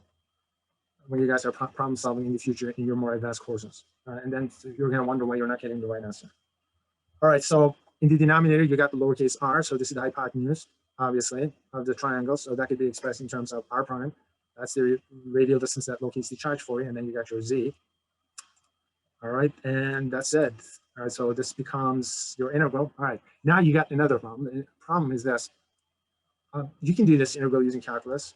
All right, this is not a calculus course. My recommendation is you can calculate this, obviously, doing the integral, you can use calculus. The way we used to do it, we used to have these integral tables. Okay, today, you can just get online. There are calculators that can do integrals for you. All right, so you're allowed to use that. You can get yourself a calculator that can do integrals. I think they will let you use those in engineering courses, not in math courses. They'll let you use those in your more advanced physics courses, but not necessarily in your math courses. All right, so the emphasis is going to be on physics or engineering usually, so they kind of expect you to be able to use mathematics, or you can use MATCAT. All right. All right, so you can look this up, or you can use an advanced calculus calculator. So it's going to give you a solution that looks like this. So I'm not showing work at this point because I'm not going to put the emphasis on that. Everything else that I've done so far is the setup that requires a good understanding of physics, as well as how you can take physics and represent it symbolically as you're building up your mathematics. All right, so what we have, so K is going to be expressed in terms of epsilon naught. So we'll do a back substitution. At this point, I'm just going to take it further because I want to come up with a formula that we will get to use in the future. All right, so I'm expressing K in terms of 4 pi epsilon naught. All right, I'm keeping the terms inside the brackets as they are. Okay, there will be some cancellations here. All right, so you got the pi's will cancel, so this is going to give you 1/2. And what else do I want to do? Okay, and then what I think there are a couple of things that I want to do with this. There are 2 cases that I'm going to look at. Number 1 was the strength of the electric field right at the surface. Strength of the electric field right at the surface is going to be, if Z is 0, Z is going to be 0 here, so this term is going to drop out, obviously. All right, so that term drops out. So the strength of the electric field right at the surface of this distribution pattern to charge this, I think. Okay, so this is the charge that is going to be this. All right, so it's going to be constant. It depends on the surface charge density divided by 2 epsilon. So this is a charge insulating disk. Case number 2, what if I make the radius infinitely large? So it becomes an infinite sheet. This is like a plastic wrap. If it's really, really, really big, once again, if this is infinitely big, this term is going to go to 0. All right, and this term goes to 0, and R is going to be infinitely big, so this term is going to go to 0 as well. And so it's right near the surface is going to be constant, and if this is infinitely big, it's going to have the same value. All right, okay, guys, you don't understand the purpose of this formula is yet, but you will in the future. All right, so just wanted you guys to experience the complexity of coming up with these equations. All right, that was the whole purpose of this exercise. Okay, realize that you're taking calculus. Hopefully you understand calculus well enough to be able to follow it up to a certain point. You're not expected to be able to do these complex derivations at this point because this is still the freshman, sophomore level physics. All right, so whenever you guys are taking your engineering physics courses at the junior and senior level, this is going to be second nature. You don't have a choice. This is how it is done. You'll notice that there are no numbers. So it's analysis after analysis. But this formula is going to be important. Okay, there are 2 reasons for it. As is, we will get to use it quite a bit. And the second reason is because when we get to the next chapter, there's going to be Gauss's law, so which is going to allow us to actually bypass this complexity of the math that we end up doing up to this point. There's going to be a much easier and faster method of coming up with these formulas depending upon the geometries involved. Okay, so one of the things that I need you to do is, this is your homework because I want you guys to practice this stuff. All right, so what you have, you get a plastic rod, it's going to be negatively charged. So what I want you guys to do is I want you to figure out this electric field strength at point P due to the charge distribution. Okay, so this is in your homework sheet, so that's one of the problems that I want you to focus on. On top of that, like I made a recommendation before, guys, just get yourself a reference book and find problems like this and work on those kind of problems.